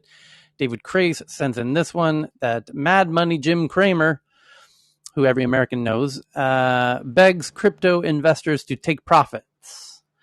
Says, I don't want to see you lose money. Essentially, I'm begging you, don't let it become, So he's basically begging crypto holders to cash in. He thinks a downturn is coming. And the last one is that Iceland's 4-day work week trial was a smashing success. Will it start a new set of trials in other countries? You can read all of those articles and more at the Tech News Twitter account at TNATW. And now it's time for a Subway sandwich break, and we will see you again in about 5 hours. Thank you, everybody, and good to see you, Cal. So let's jump over to tech inclusion news. You're officially sponsored by Subway now. Yes. Yes, Where's everyone. that chat? Yeah, You've missed a lot, Cal. We are going over to the tech inclusion room now. Love it. They got to pay. Yes, the Tech News Inclusion Room. Messi or Cheryl, can someone start it? I don't see Florian. I think JP is there to open it. Yeah. Florian's on a flight. Yeah, Yes. Tyler, You're going to meet up with him for us? Oh, yeah, Oh, he's man, I going was to... in surgery Someone for a open week. the room.